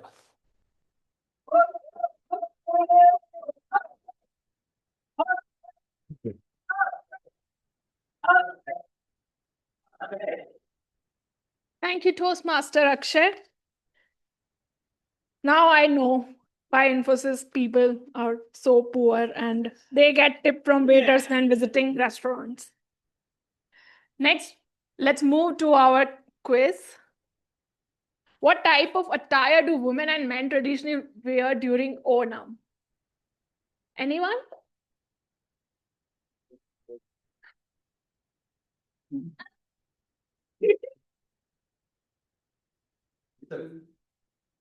What's the answer? Name. Yellow color saree. Name of that attire. Kerala sarees. It's for men and women both, right? At least answer for men. I can expect. No. Mundu, that's called mundu. And for women, it's kasavu sari.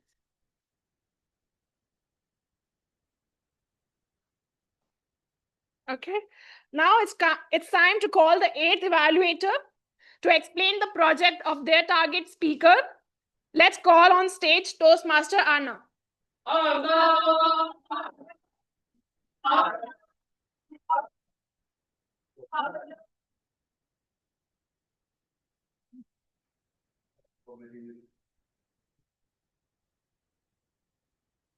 Thank you to our gorgeous Toastmaster of the day, and good evening, everybody. And a special good evening to my target speaker, Toastmaster Vishnu. He will be attempting level 2, project 3. The purpose of this project is for the member to share how Toastmaster envisions membership and also share some aspect of a previous experience as a protege. Timer, please note, the timing for the speech is 5 to 7 minutes. And with that, I wish my target speaker all the best.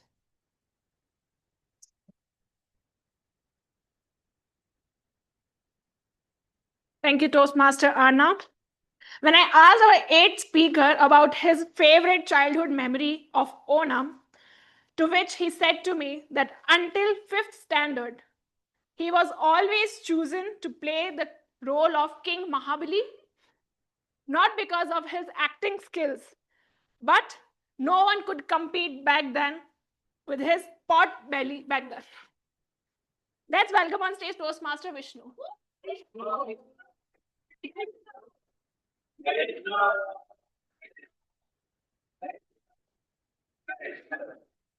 Toastmaster Vishnu, who decided that? Who decided that Toastmaster Vishnu?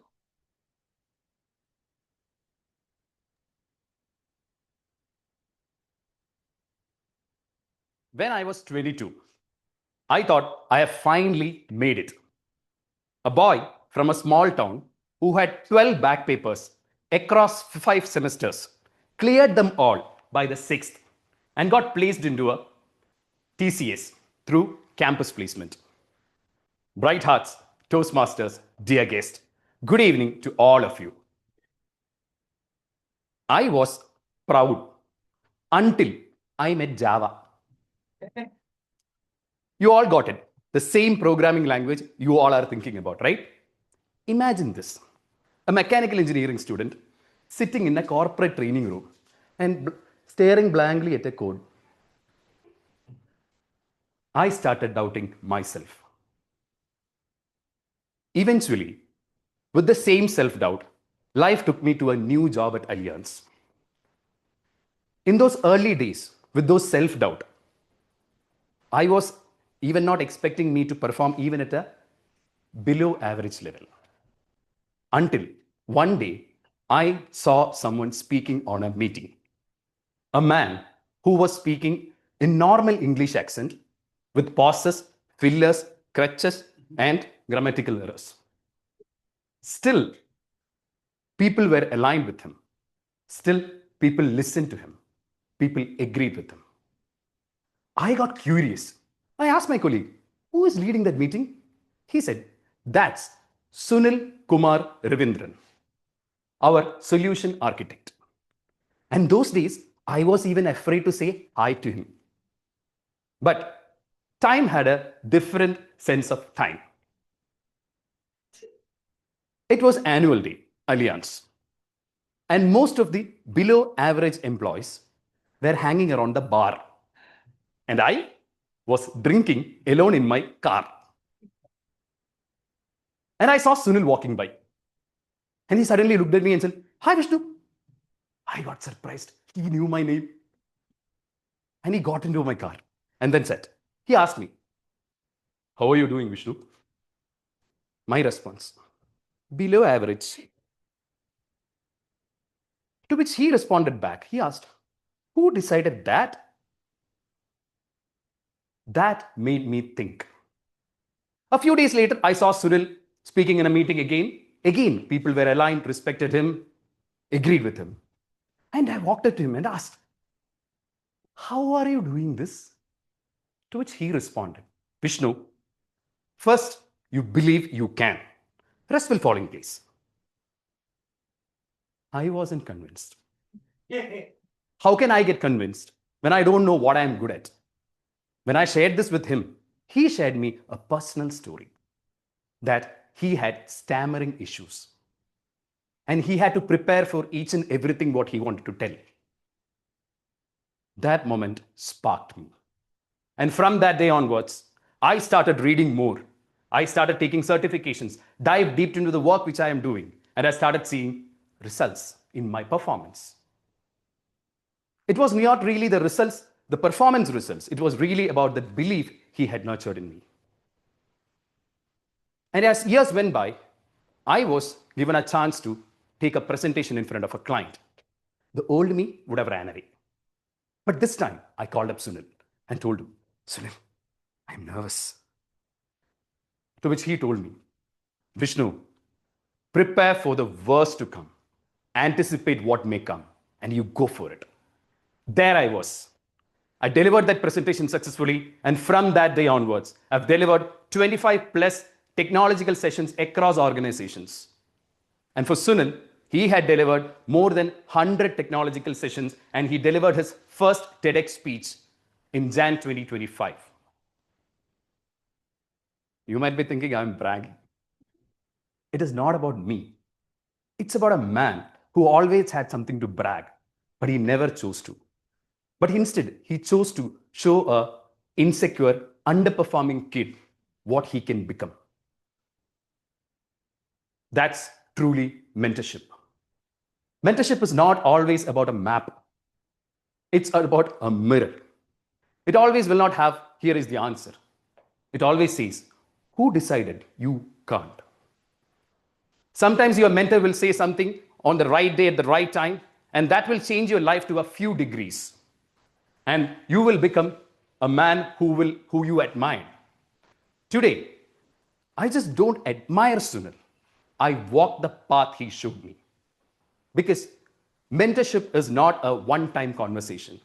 Mentorship is a cycle of growth, guidance, and giving back. That's what I have seen in Toastmasters.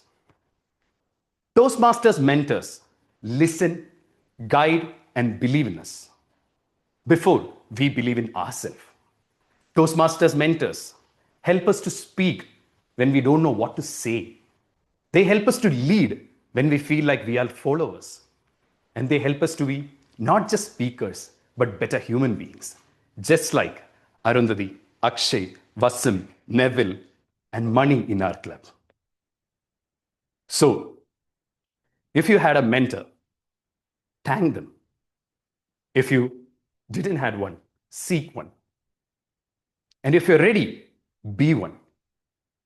Because somewhere out there, someone is waiting in their metaphorical car, just doubting themselves and waiting for someone to come and tell them or ask them, who decided that? Toastmaster of the day.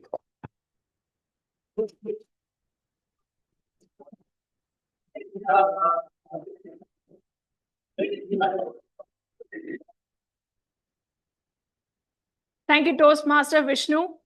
As Sunil, in your speech, we all needed that realization to become what we want to become in future. All right, now it's time to vote for the best speaker. Here is the link and scanner.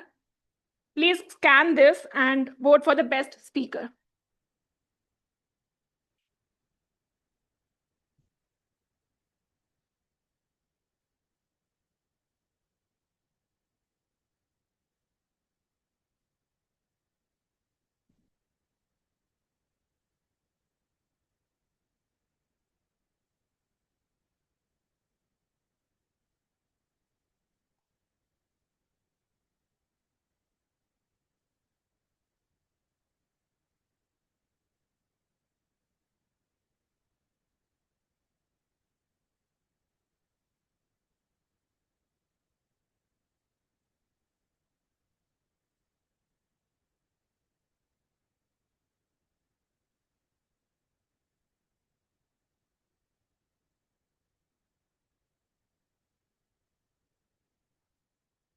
Can I get a raise of hands? There are not three. Oh. Give us a couple of more minutes.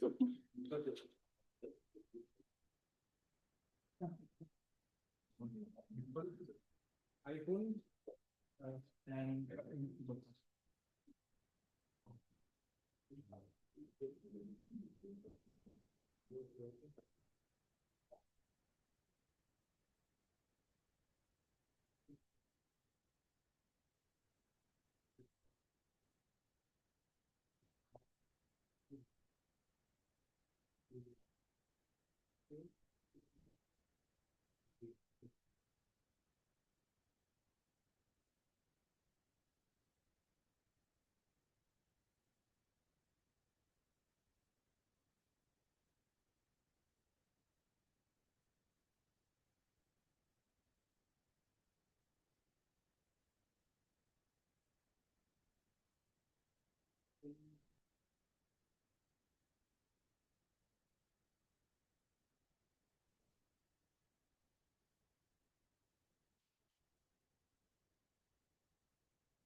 How many votes we have received, Branch? 7.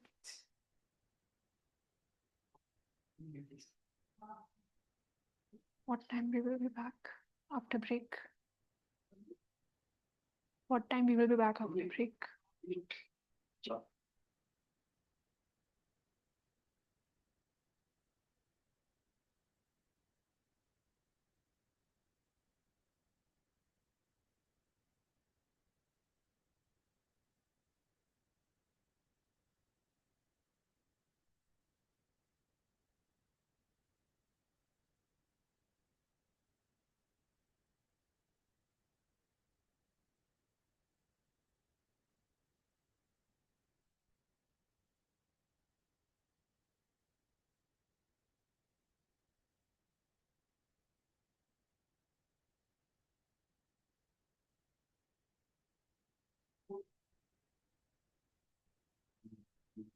Six ten.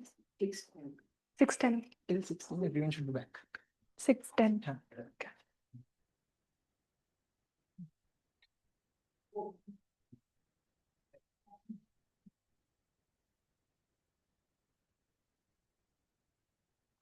Can I get a raise of hands now? Who are done? Still.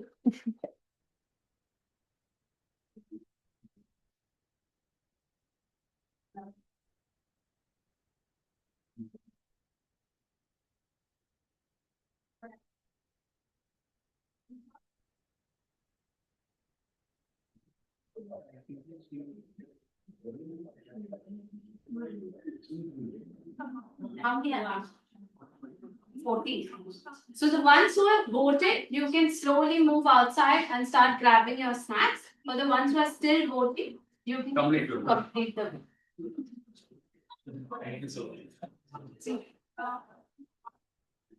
Listen and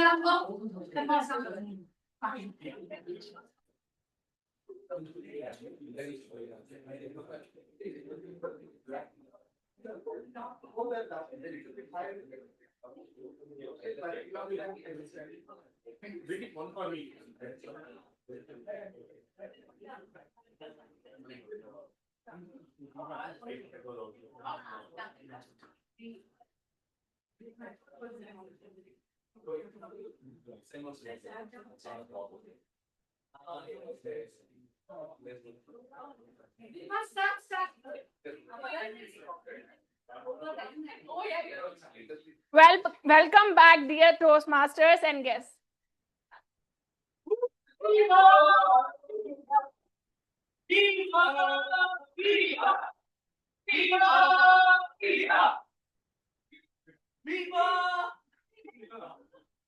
I hope you all had a refreshing break, just like a feeling after the Onam Sadhya. Yes. A feast of speeches is complete only with a serving of feedback. Welcome to the evaluation segment. This is where our evaluations step in. They are like expert chefs, tasting the speeches and giving just the right recipe for a moment. Their role is to appreciate the strength, point out areas for growth, and guide speakers to become even better communicators. Now, before calling evaluators on stage, I have one more quiz for you. I say, can we please one? So you need to guess the name of the movie for this song. Whoever gets the correct will get a chocolate. Okay. You can play now. Just press enter or speak.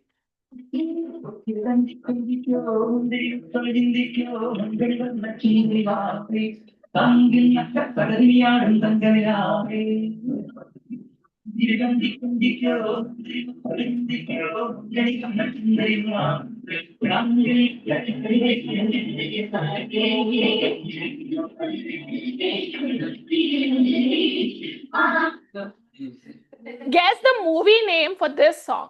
Tipcha. Yes, correct.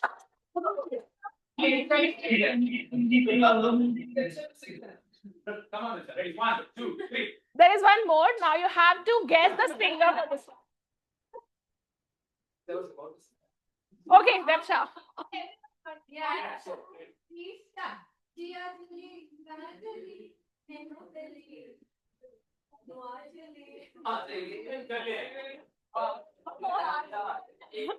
Good try.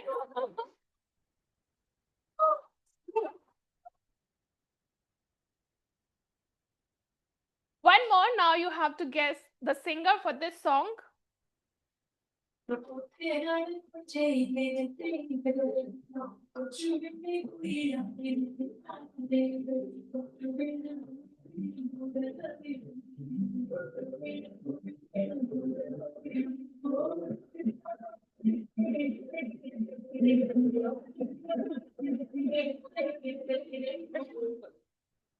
Yeah, can I see the raise of hand?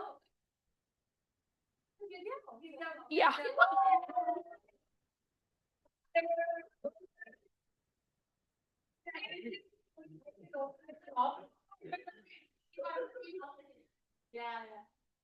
All right.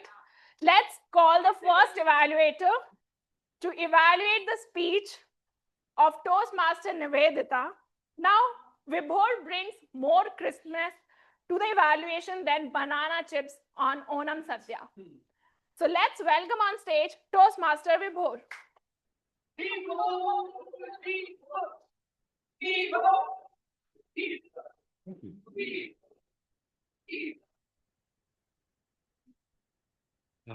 Thank you, Nivedita, for sharing such a powerful and inspiring story of Arundhati Roy and her mother, Mary Roy. To be honest, when you started, I was little confused. I thought you were talking about Arundhati Basu. Luckily, you clarified, otherwise, I would have started looking for a Booker Prize in our club. I don't know how many of us you are hooked, but I can confidently say yes, I was hooked.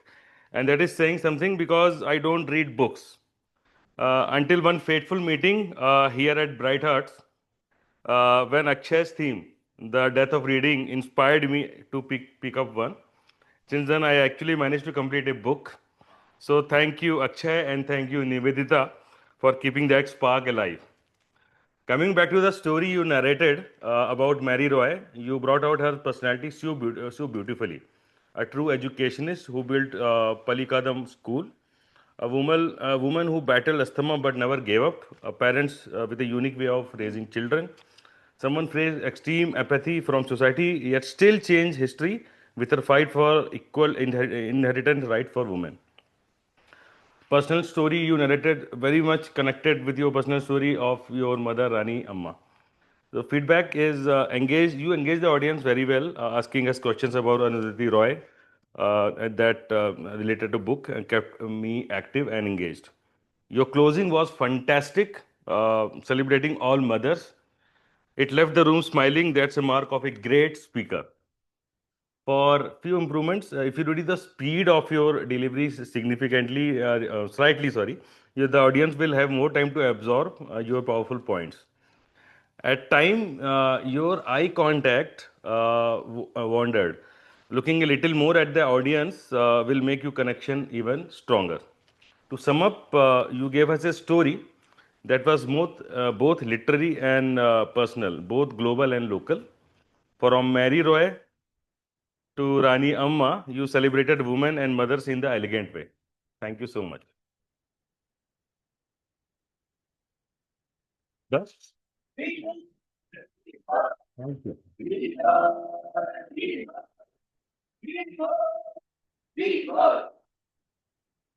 Thank you, Toastmaster Vibhor. Our next evaluator is Toastmaster Madhav. When I asked him, as King Mahabali is remembered for fairness, what's one quality you ensure in every situation? Evaluation, sorry. He simply said integrity. So let's watch integrity in action. To evaluate the speech of Toastmaster Varun, let's welcome Toastmaster Madhav.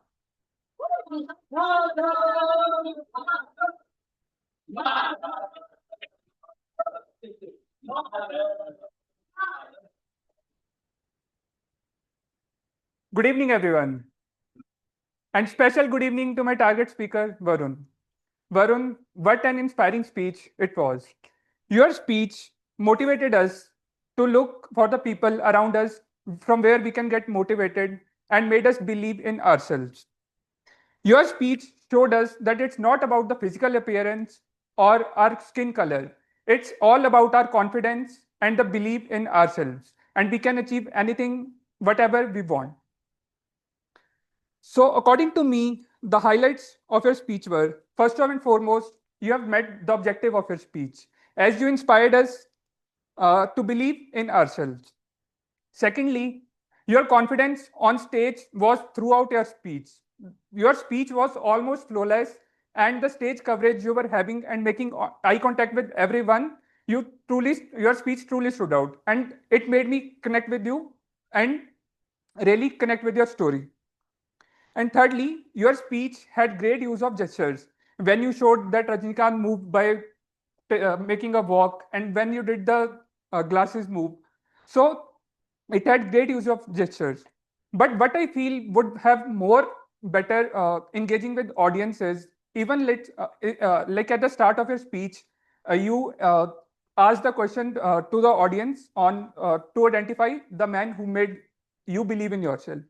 Maybe the steps that you have did in your speech, if you would have done that at the start, maybe that would have done much more and more better and created more impact on the audience.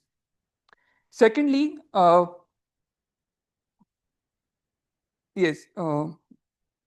secondly, most of the time, what I feel we were talking is talking about Rajnikant. What would have created more impact is maybe how, like you have shared two instances where like how Rajnikant inspired you. Like it's one, firstly about the skin color, and secondly about the spirituality. Maybe you would have highlighted more like how that have created the positive impact in your life. Like, timer, can I please know how much time Varun have taken for his speech? 6 minutes. 6 minutes. So maybe as we have some little time left, so maybe we can show how have it created more impact on us. So overall, your speech truly captured the essence of the project by inspiring the audience to believe in themselves. But by taking these small steps, like uh, uh, creating your structure of the speech a little better, and uh, and maybe use of gestures in a little bit more engaging way, you would take your speech to the next level.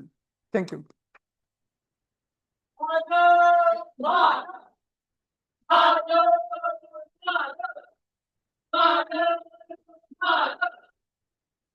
Thank you, Toastmaster Madhav. Our next evaluator is Toastmaster Madhur. Now, Madhur gave me the most entertaining answer when I asked him which Onam element matches his personality. And he said he is a mix of snake boat race, Pulikali tiger dance, and Thiruvatira dance. He is a blend of energy, fun, and grace, as in deadlines, cracking jokes, and still tries to dance gracefully through the chaos. Basically, Madhur is one man Onam festival. So let's welcome Toastmaster Madhur to evaluate the speech of Toastmaster Manjarika.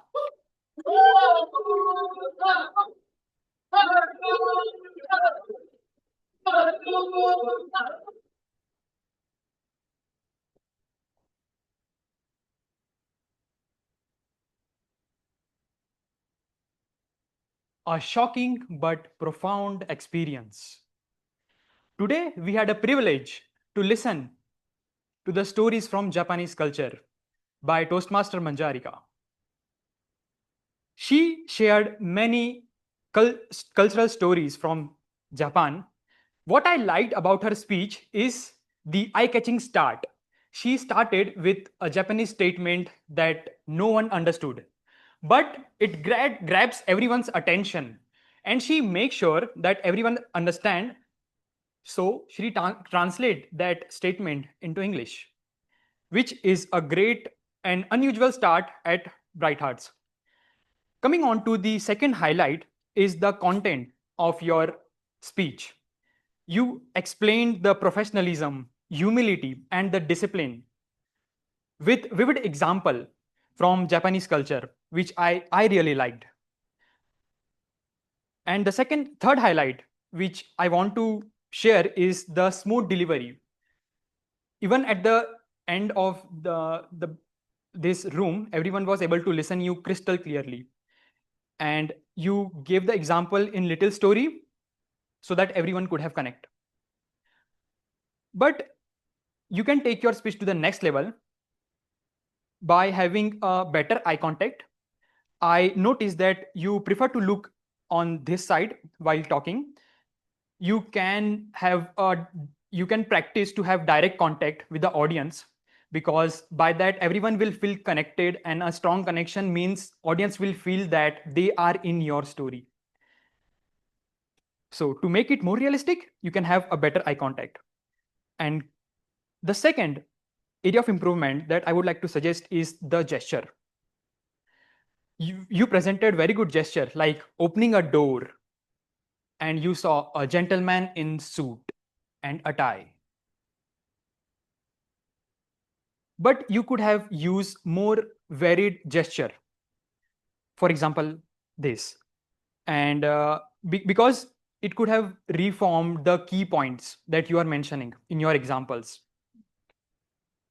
And third area where you can do better is the conclusion.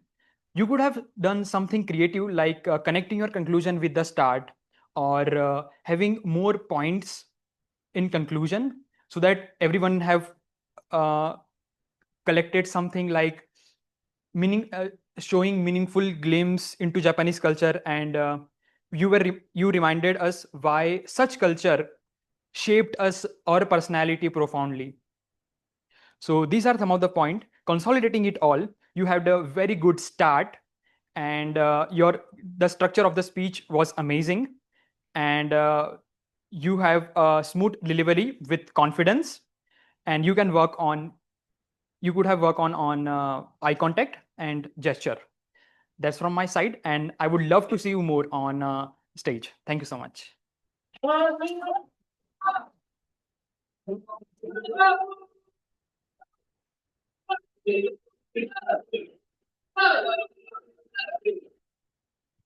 Thank you, Toastmaster Madhur. Our next evaluator is Toastmaster Deepak. When I asked him the one quality he admires most in speaker, he gave me a short but powerful answer. That is speaking on. In other words, keep going, don't stop. To evaluate the speech of Toastmaster Somil, let's welcome on stage Toastmaster Deepak.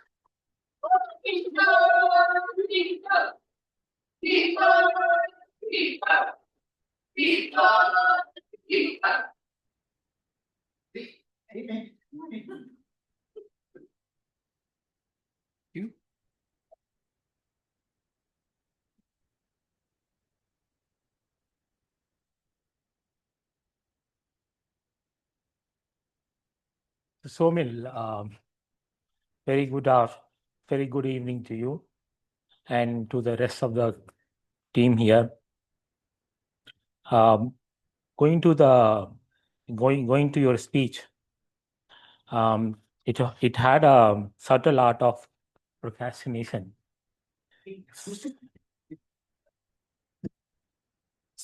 So we could, by going through your story, we could understand what is the procrastination. You defined it very well in your own language, in your own terms. How it impacted you, how you have came out with a solution for that, and you gave us a call for action as to what we all of us can try. So that's a highlight of the speech. Defining procrastination, how did you experience, how you have come out of it? I hope I'm right. And what do you expect us to take it away from your speech today? Your call for action was doing something for 5 minutes for all of us to go at home and doing something for 5 minutes. This was could have been more, could have been like, when you feel like procrastinating, you just start doing the work for 5 minutes and you see that you will continue to work on it longer time. That's how 5 minutes work helps. This is a typical famous method of delaying, not getting into procrastination is start doing the work and you may start moving on and continue to complete the work. So call for action could have been, explain a little bit more, saying that how it will help you and what you would expect. Similarly, you had a action taken as a task list. Now, having a task list, how did it help you? How does it help? It is obviously, why a task list helps us. Couple of things are there, right? One is we know what is the most priority item. Second is that when we strike off an item, we feel motivated and we can continue to do that again and again. And end of the day, we achieve a lot with that. So these small points to be explained could make it more, the speech would have been a little bit more, takeaway for us would have been a little bit more better. Overall, your speech achieved its objective of your story of procrastination. How did it impact you and how you came out of it? Thank you.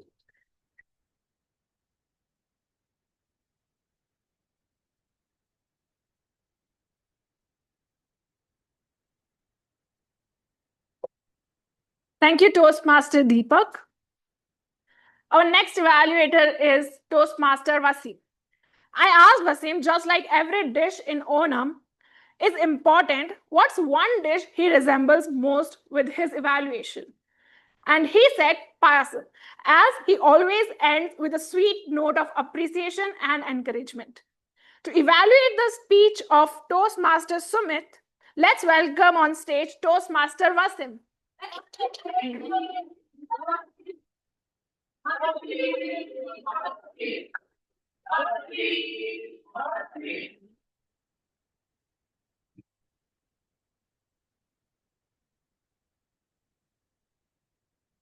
Good evening, everyone, and a special good evening to my target speaker, Sumit. To start with, I think Sumit clearly met the objective. The objective of this speech was to give a speech with a defined purpose. I think it really landed well. What I really liked was, as someone who just knows only one dance step, that Sneha taught, there are three things that really persuaded me to join a dance class. So the first one was the overall narrative that you gave, right? How you was nervous and awkward and how the transformation happened. Now you started enjoying dance. So that part I really loved. The second one was you didn't just stop with dance, you kind of extended to the overall community. Like you mentioned about going on trips with the friends, you also brought in the people aspect, how you met new people, all those.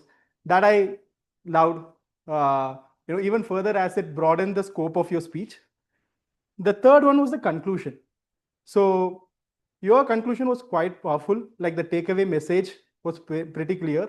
Even though you are like struggling on something, give it some time, keep like presenting yourself. Over time, you would reach there. So you spoke about how dance brought you closer to yourself, and then the importance of confidence, resilience, and joy that it brings.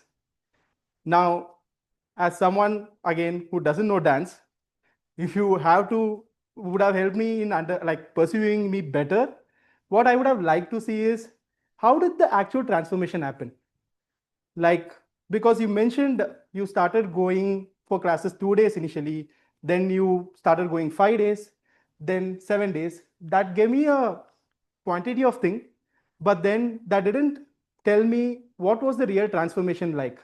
Like, for example, I would say, like, I can need not enact, I can show, like, if I dance, it will become like a robotic, kind of movement.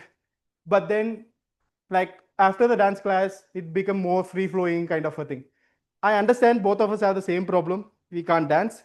But what I would suggest is, when you're giving a speech, start including small pieces of these gestures. Slowly, we will get to the overall stage. Second one was, I think throughout your speech, your hands were folded below. I think you could avoid that. But I also thought, what could have been a better way to use it? Like, I was thinking, like, if you have kept your hand folded for most part, and eventually in the second part, if you had freed up, right? Even it's a small gesture that would have clearly given an indication to all the audience out there. The third is the speed at which your speech went. Though the vocabulary came later in the projects, I felt it could have been a little slower. It was like quite very fast. So to summarize, great theme, great including other aspects, great conclusion. If you can work on the gist of the story, pace, and keeping your hands open, I believe you will have the same transformation in Toastmasters as well. Thank you.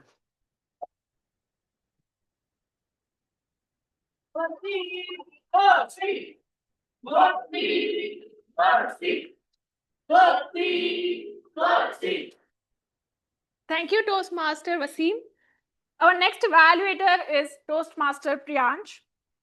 When I asked him if evaluations were a festival, what would you name it? He replied, Diwali of growth.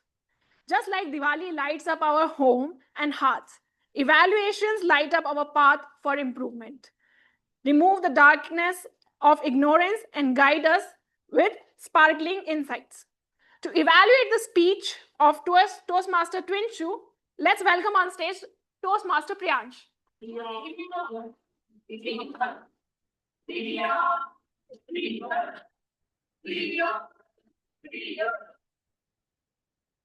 Good evening, everyone, and a special good evening to my target speaker, Twinshu.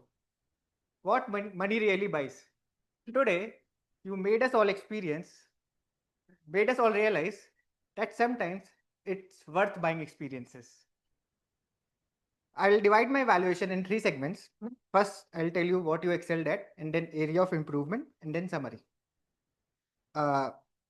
First, what you were good at. You hooked the audience in the start very well, where you started with, in my opinion, you can buy this from happiness, but buy something deeper. That moment only, you got me hooked. Second one would be the stage uses. The stage uses which you did with your friend. Like, once you were standing here when talking about the book, and then you went here and said, yes, she made me realize that we should read books. And that only you made a very good voice modulation where you like take your pitch to a little higher note and said why I should finally read book. That landed up very well. And that stranger talk, and also where you said about Rocket was already launched when you were discussing about the tickets, like the prices were already high. Now I'll come to the area of improvements. The flow of the speech was correct, but sometimes you break in between. You have a tendency to do that, like unintentionally you break in between, which sometimes look like you are unprepared or something like that. Maybe you could practice your speech a little more before coming up on stage. That way, that those little breaks which you have in between, those will go away. Second would be, you told a story about Ahmedabad and Mount Abu, but you ended those stories very well, where I was looking for what happened there, what all experiences you had, especially the Mount Abu, where you made a side trip to Mount Abu, but you ended that story well, very, very early. Maybe you could explain a little more on that. And third would be the sometimes you tend to lose the eye contact with the audience. You start looking here and there. Just make the eye contact and then speak. All in all, you have a great stage uses, good vocal variety, good structure. With little more practice of the speech and expand the key story of your speeches, you can take your speech to the next level. Thank you.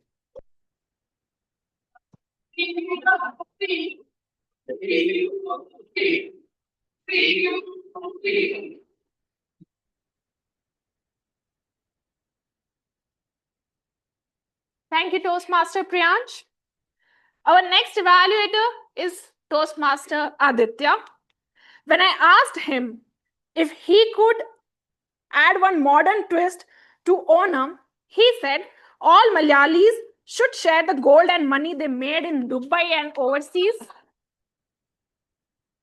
with non-Malayalis. He specially mentioned Akshay, Vishnu, and Sayuj. To evaluate the speech of Toastmaster Akshay, let's welcome on stage Toastmaster Aditya.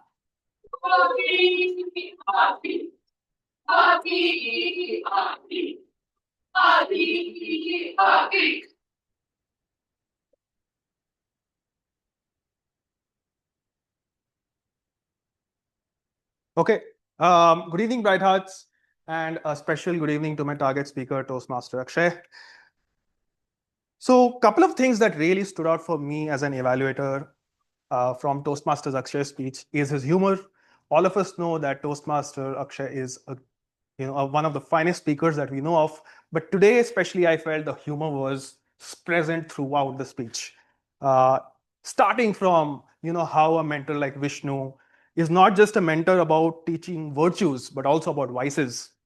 The second thing, how about how as a bachelor he was broke during his Infosys days. I think that was relatable to me as well. And Jaeger bomb costs a bomb.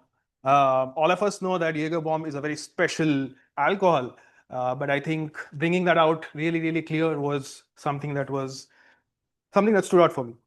The second thing was the right placement of pauses and the pace of his speech. I think that was absolutely brilliant. Toastmaster Akshay has a very unique way of positioning the pauses at the right place. And I think that really stresses out the kind of emphasis he brings, whether it be a conversation or whether it be a point. And I think that really stood out for me. So, three things that I want to talk about his speech today. Great audience connect and eye contact. I think right from the days of his Infosys where he explained that he was broke as a bachelor, I also started crying on the side.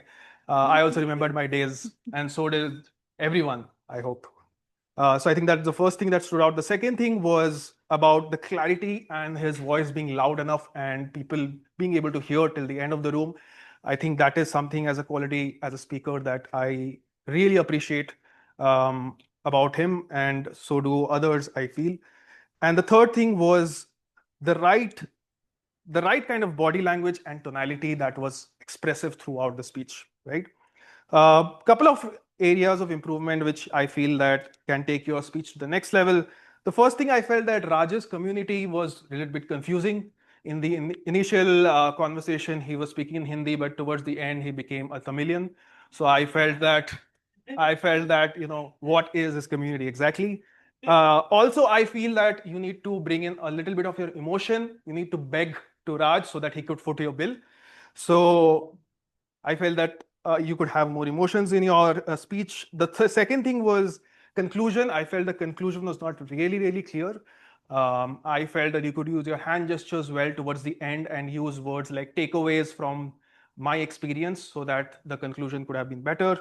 And the third thing was about leaning more on the left-hand side. I felt that the right-hand side was expecting more of you. So overall, a bit more of a stage presence.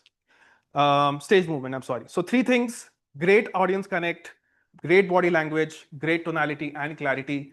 And three things to improve on: conclusion, a bit of emotions, and a bit of stage movement. And also, if you could avoid people's names while speaking, pointing out especially and asking them questions, because in an audience where you don't know someone, you might not be able to take those names, especially, right? So overall, great speech. You have achieved your project objectives, and all the best. Back to you, Toastmaster.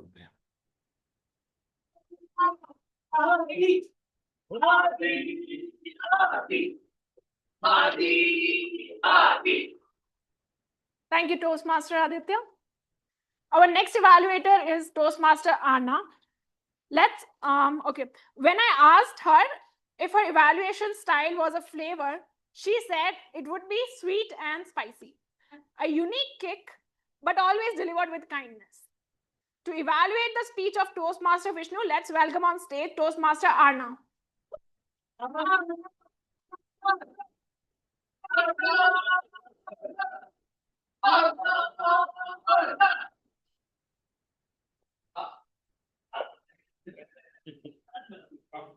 Good evening, Toastmasters. Good evening. And a special good evening to my target speaker, Vishnu, a man whose presence is always noted whether he be on stage or at the last.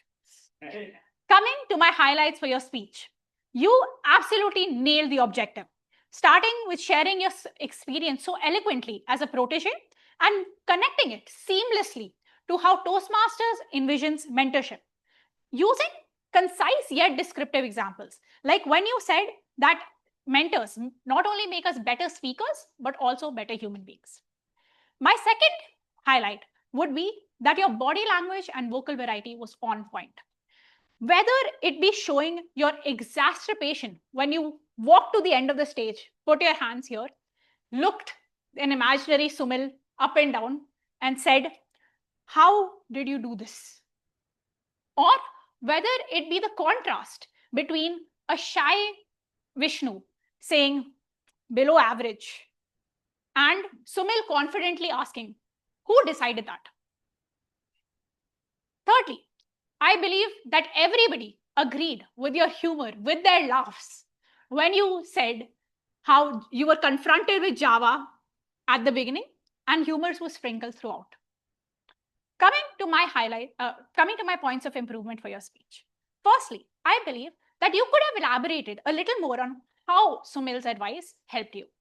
So, for example, instead of jumping from Sumil's advice of sharing a personal story about his stammer to you nailing the meeting, you could have instead something along the lines of hearing that the man who everybody agrees with now when he speaks also someday struggled with finishing sentences made me believe that I could someday achieve those heights. Or when you said that he told you to anticipate the worst to build your confidence, I believe you could have incorporated that in how you did that. So, for example, saying being prepared for the investors or the clients to walk away gave me the self-assuredness and the confidence that I needed to nail that meeting. My second challenge for you is you could have used the stage a little more productively by placing Sumil in a deliberate area. You had two conversations with him, one in the car conversation and another one where he shared a personal story. Assigning Sumil a specific space would help the audience catch on very quickly when you are talking about this one person. So, in the end of your conclusion, you could point to that space, which the audience was already aware of, and say something along the lines of, so, go find your Sumil, or seek out your Sumil, or if you can, be that Sumil. In conclusion, I believe that your speech perfectly nailed the objective, had amazing body language and vocal variety, and humor to bring the audience in. If you work on elaborating how Sumil's advice helped you and using the stage more productively, you would be unstoppable. Thank you.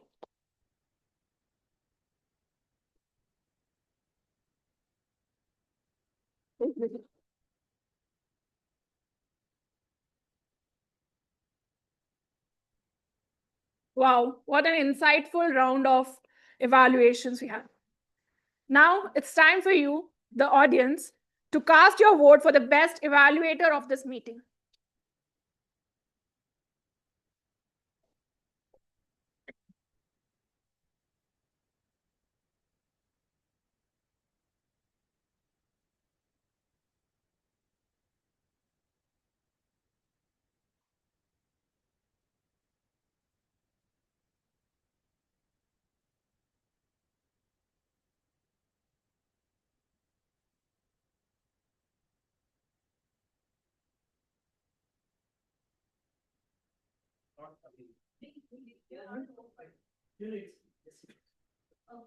Okay. One more.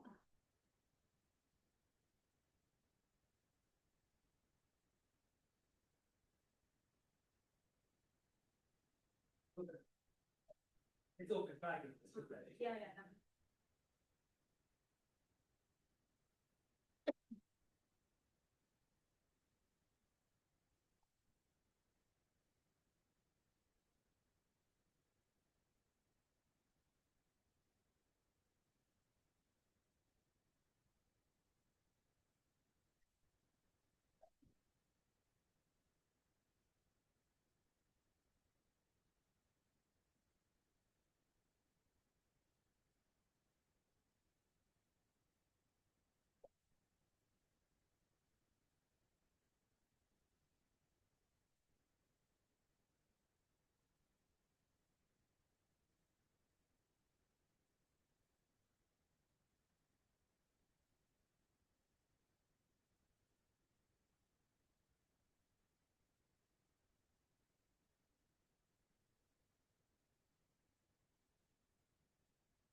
And now how many votes? This is votes. How many?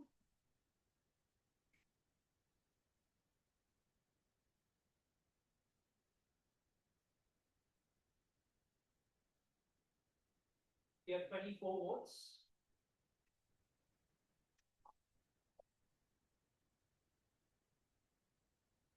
I hope everyone has voted for their best evaluator. Now I would like to call the timer on stage to share the report. Toastmaster Ilango.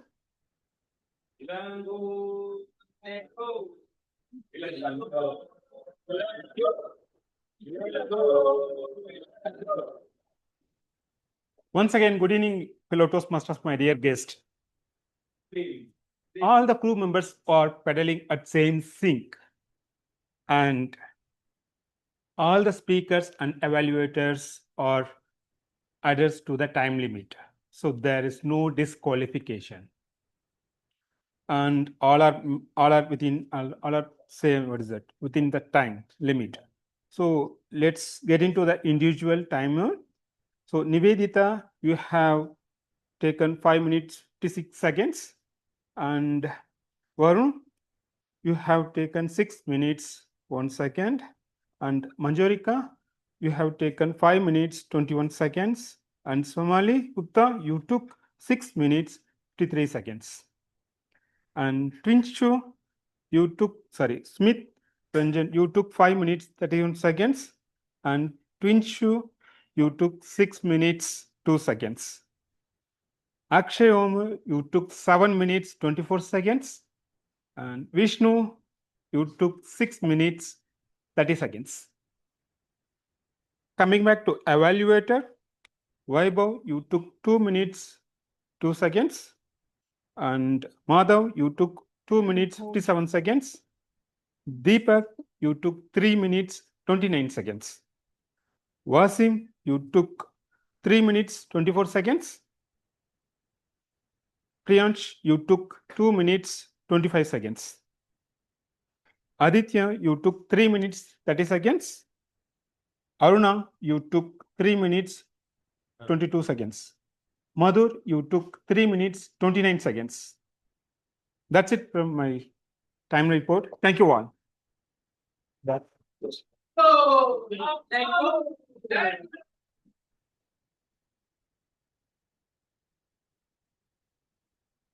All right.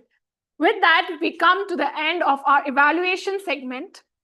We had a feast of speeches followed by feast of feedback.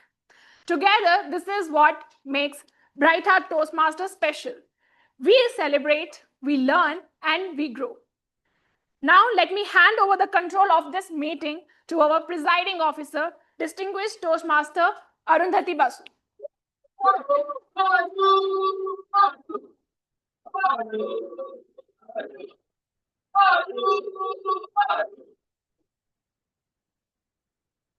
Thank you very much, Toastmaster Vibha, for flawlessly conducting the meeting.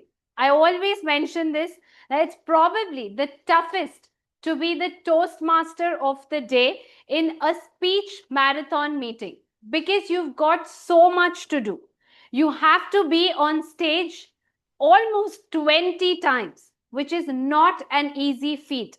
And she not only gracefully came on the stage all the 20 times, but had something or the other related to the theme that kept the audience hooked. So, ladies and gentlemen, first let's give a huge round of applause to our Toastmaster of the day, Vibha Vardhan. Vibha! Vibha!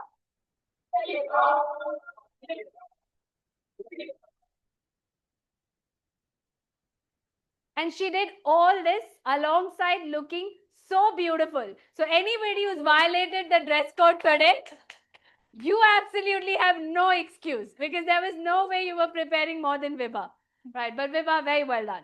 Also, before we move on, again, another very meticulous role in a speech marathon is that of a timer. Because you've got to note the timing of all the 8 speakers, all the 8 evaluators, and everybody who takes on the stage. So, of course, with a little bit assistance from our junior champ here, I think our timer absolutely nailed the role. So, let's give a huge round of applause to Elango.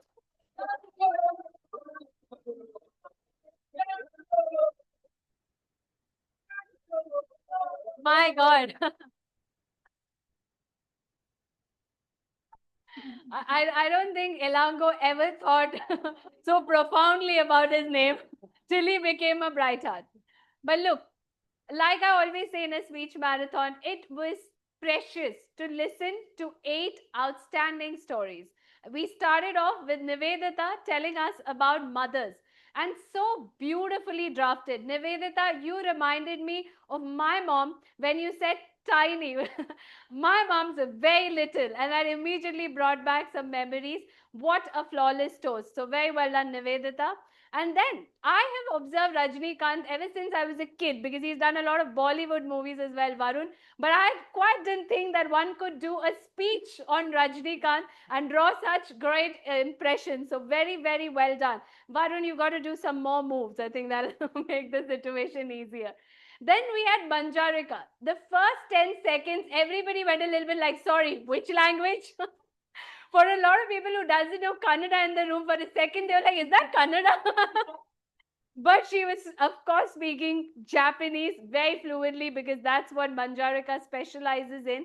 Manjarika, what I loved about your Japan story is also the authenticity with which you delivered. It's like you lived it and you're sharing. And after Manjarika, we had Somil. Yes, he's procrastinated the dress code a little bit for sure. So next week you would come in ethnic and we all come in formal. But Somil, great job done. I think it was such a subtle reminder and a very, very profound piece of your speech was how you said that we actually procrastinate things we don't like, we find tough, or we bored about. A very important message for all of us to take back. A lot of people not taking up GE roles, that's your reason. So help Neville take up GE next time. Right. After Somil, then we had Sumit talk about dance. Sumit, firstly, it's incredible to have you back. And then the way you spoke about your dance classes and the joy you derived out of it was so, so nice. Really good speech. Lovely to see you grace the stage and do such an outstanding speech on, of course, that followed about your dance. Twin shoe. You see, money is the reason I earn money. Quite literally. Because I'm a finance professional. But I've read Psychology of Money myself. And I agree with you that we all want to make a lot of money. I always say it's easier to cry in a BMW than on a cycle. So I'm not refusing money if it's coming my way. But a very important message that it's always good to associate it with things that you like, that makes you happy, people that make you happy. Very lovely. I love how Twin Shoe grew from talking about video games to giving advices on money. Congratulations, Twin Shoe. Very well done. And then we had Akshay. Thanks to Raj that Akshay is Akshay today and we have such an amazing co-founder. But Akshay, like always, you reiterated why mentors are so important, how they can make a difference, and of course, why you might want to reconsider choosing Infosys as your first job. Well, whether you want money or value, your choice. But decide on that. And finally, we had Vishnu, who spoke about Sunil, his solution architect, and how Sunil shaped Vishnu's journey. Vishnu, great job done on telling us about how Sunil made a difference and mentorship overall. I loved how you thought Toastmasters is being able to offer you the same thing. So 8 excellent speeches, lot of stories, and then of course 8 outstanding series of feedback. Today we had some really nice evaluation. Vibor's just so happy as an evaluator. So Vibor, great job. Madhav, you've grown. I think everybody in the room collectively agrees you've grown so much as an evaluator. Well done. Madhur, you're becoming more clear every time you take up the evaluation. So good. Deepak, hands down, you're the most inspiring member of Bright Hearts.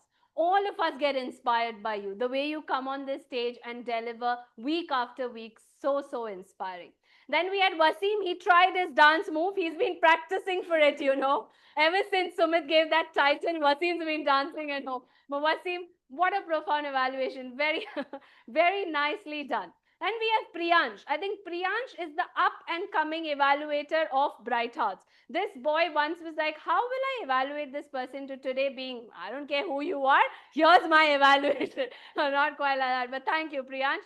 Aditya, you always bring in very good observation as an evaluator. Loved your take and everything that you had to suggest.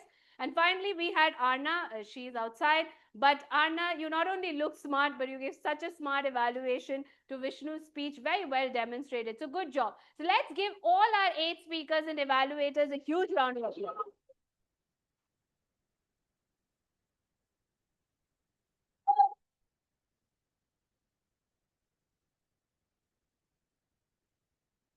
Because we don't have a general evaluator and there's no one to give this feedback, so I'd like to just take a moment and say it's so difficult to organize a speech marathon, because you have to arrange for 8 speakers, 8 evaluators, all the role players, get everybody mentored. So let's give a huge shout out to our VP education team, of course Toastmaster Neville, great work, and Toastmaster Madhu. Well done, both of you.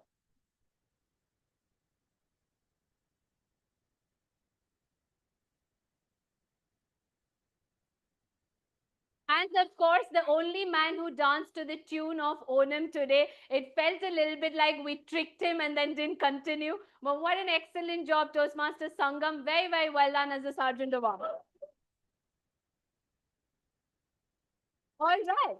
So moving on, we'll quickly gather one or two guest feedback. We have a couple of announcements to make, and then we'll move on to results for the meeting. So I'd like to start with Seth. Seth, is that right? Yeah. If you want to come on stage and tell us how you like today's meeting and any feedback for us, let's give it up for him.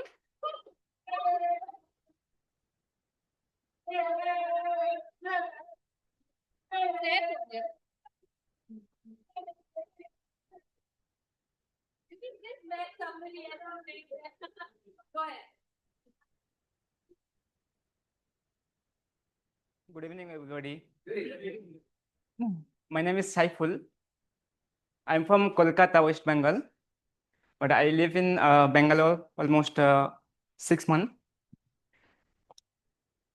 And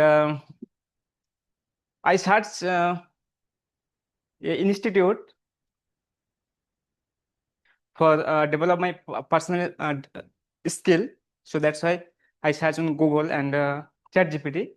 But after searching, I got lots of URL, I mean website. So then I ask ChatGPT, which is the best? So ChatGPT suggests me that Toastmaster is the best for you. You can join Toastmaster. So that's why I'm here. So I'm here. This is my second day, and I'm very proud that Toastmaster. I came right way. I mean right place. So thank you again for Toastmaster and all Toastmaster member. Thank you.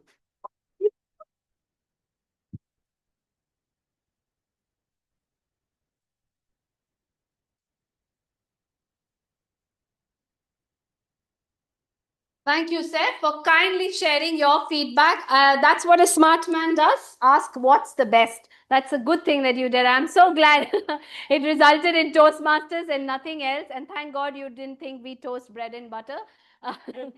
But I'm glad you chose Bright Hearts. Pleasure having you here. I know you came in last week. I hope you're enjoying. And thank you for joining us today.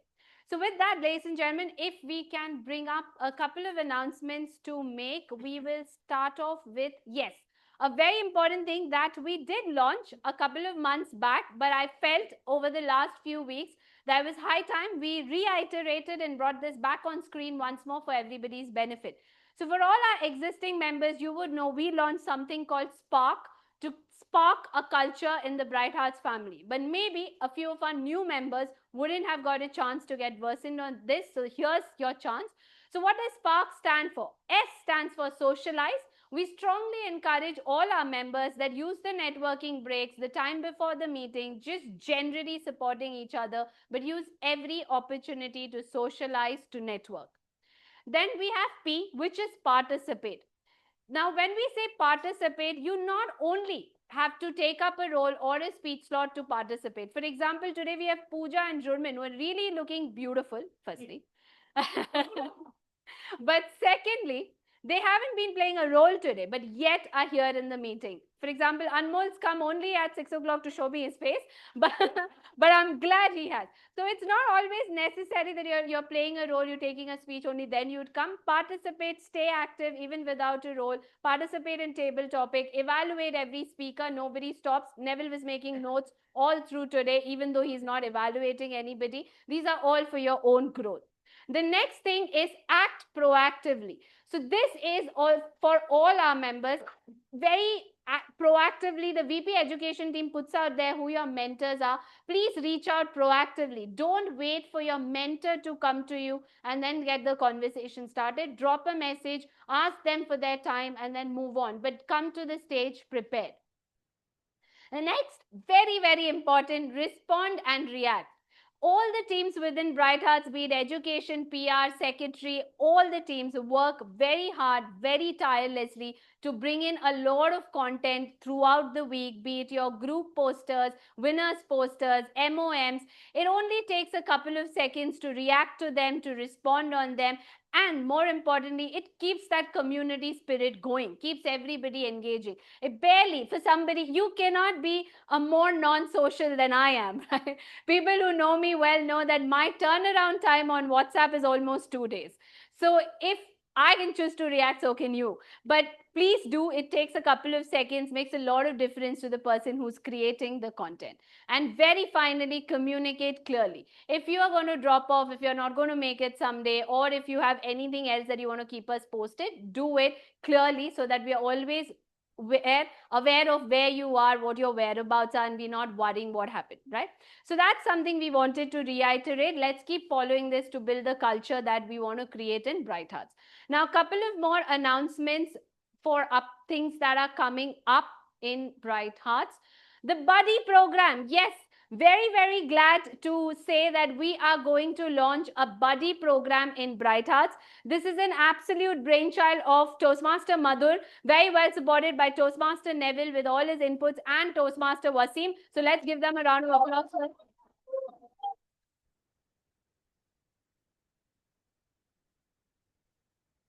See, Neville's smiling a little more now. Right. But just quickly, you'd see a lot coming in from Toastmaster Madhur and the VP Education Office, Neville itself. But just to give you a heads up of what the buddy program is, we will be grouping all our members with one buddy lead who would mostly be a seasoned Toastmaster. We'd form groups of 5. And the idea is that these groups will connect outside of the meeting once in 3 weeks, just to check on each other, how everyone's feeling, are anybody having any challenges, roles, participation, and very importantly, like you all know, we did Write Hello, which was a Write initiative, I would say, from Bright Hearts. September is the last month of Write Hello, but we'd like for you to continue practicing the tips that we've shared. So this group would also work on that. But Toastmaster Madhur will share all the details in the coming days. The next thing to share is, yes, yeah, okay.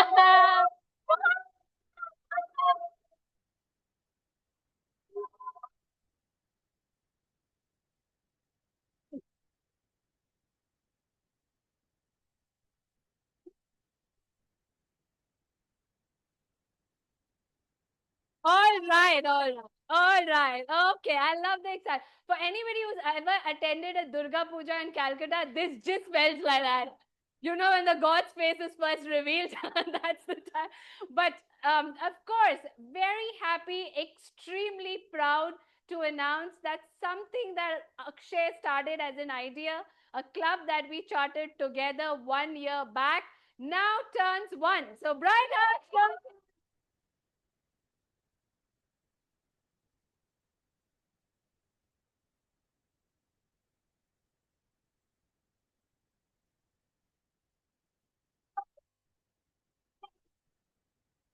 Yes, indeed. I feel so, so happy and grateful because, you know, when we started the club, and perhaps we never shared this with anyone, but Akshay and I would often say that it's one thing to get 20 members to charter a club to get us started. But what will be tougher is to sustain. And we've not only sustained, but I think we are growing and growing thanks to all of y'all, all the flawless members we've had, so many chapters unfolded.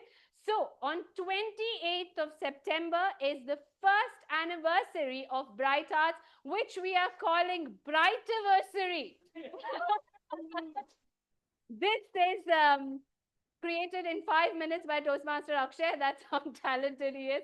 But, right, now, what is required from our members? First thing, no matter what you say, it's my wedding.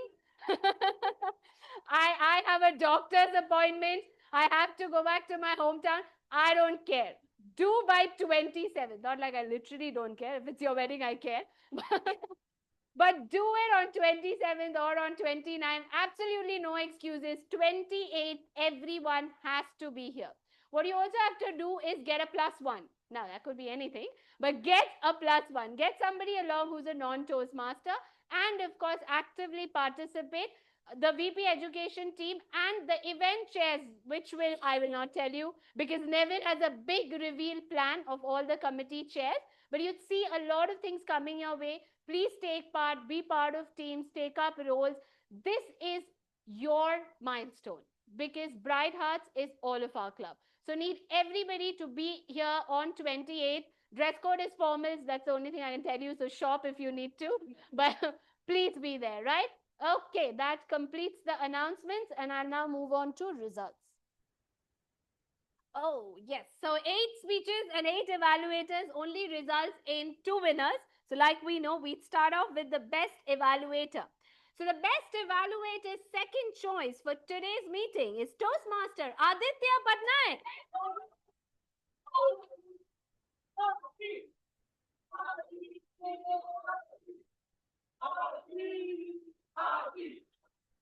Many congratulations, Aditya. Like I always say, Aditya really defines what good evaluation looks like. There's no fancy, no drama, but just pure content. Exceptional observations. Always liked what Aditya brings to the stage. And he did all this whilst being careful of his mundu. Just ensuring he looks... Somebody told Aditya looks like a Malayali who's been a foreigner for many years. So Aditya, many congratulations. Well done today. The best evaluator first choice for today's meeting is Toastmaster Anna Gupta.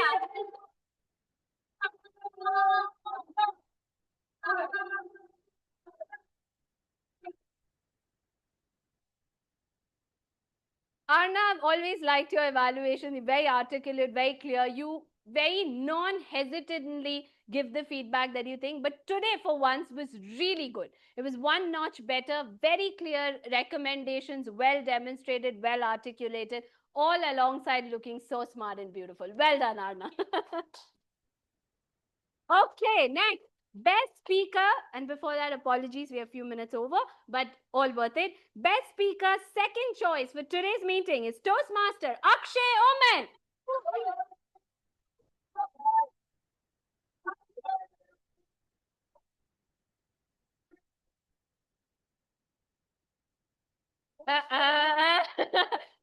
Elango is so excited, he wants to do it twice more.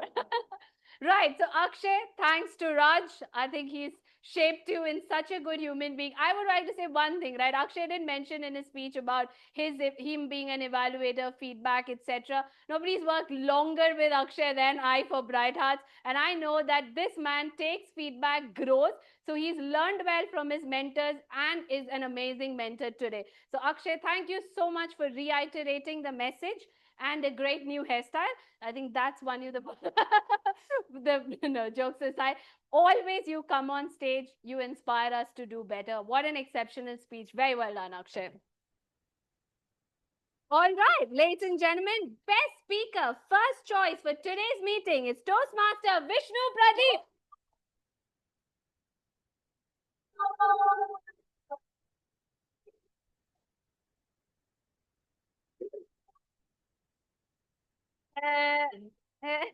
Oh, everybody's so careful about their dress code today. Congratulations.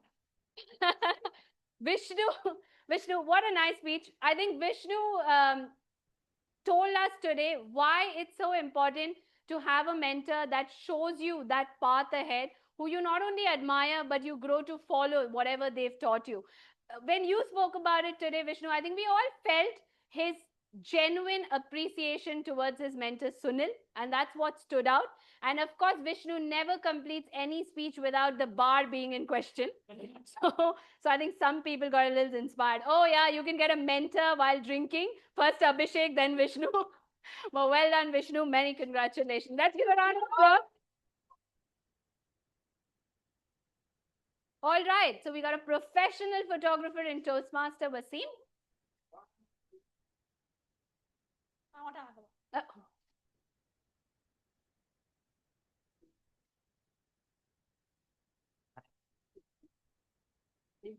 Congratulations. Congratulations. Congratulations once again to all the winners. Ladies and gentlemen, we have 1.5 weeks now to go for our anniversary meeting. So that's something I'd like to reiterate. Lots coming your way. I'd like to finally finish on the theme of Onam. As much as I love Onam because of the yummy food and everything that unfolds alongside, I just want to first congratulate everybody at Bright Hearts for adhering to the dress code. The ones who haven't, never mind. I'm glad you came here in spirit, the true spirit. But thank you for coming together and celebrating alongside. I feel like today's meeting is a little bit like Onam. Like you all know, as much as I might look like one, I'm not a Malayali. But at work, I've always been very well accepted when it comes to Onam. And that's what festivals can do. They bring inclusivity at its best. And that is what happened at Bright Hearts today. Irrespective of whether one was a speaker or evaluator, everybody cheered on for everybody else. And that shows the community we are trying to create, where we all want to celebrate each other's joy, cheer on for each other, and just get the best out of everyone. So thank you for being who you are, what you do, and for creating such a wonderful community in Bright Hearts. On that note, I hereby close meeting 48 of Bright Hearts Toastmasters. Okay.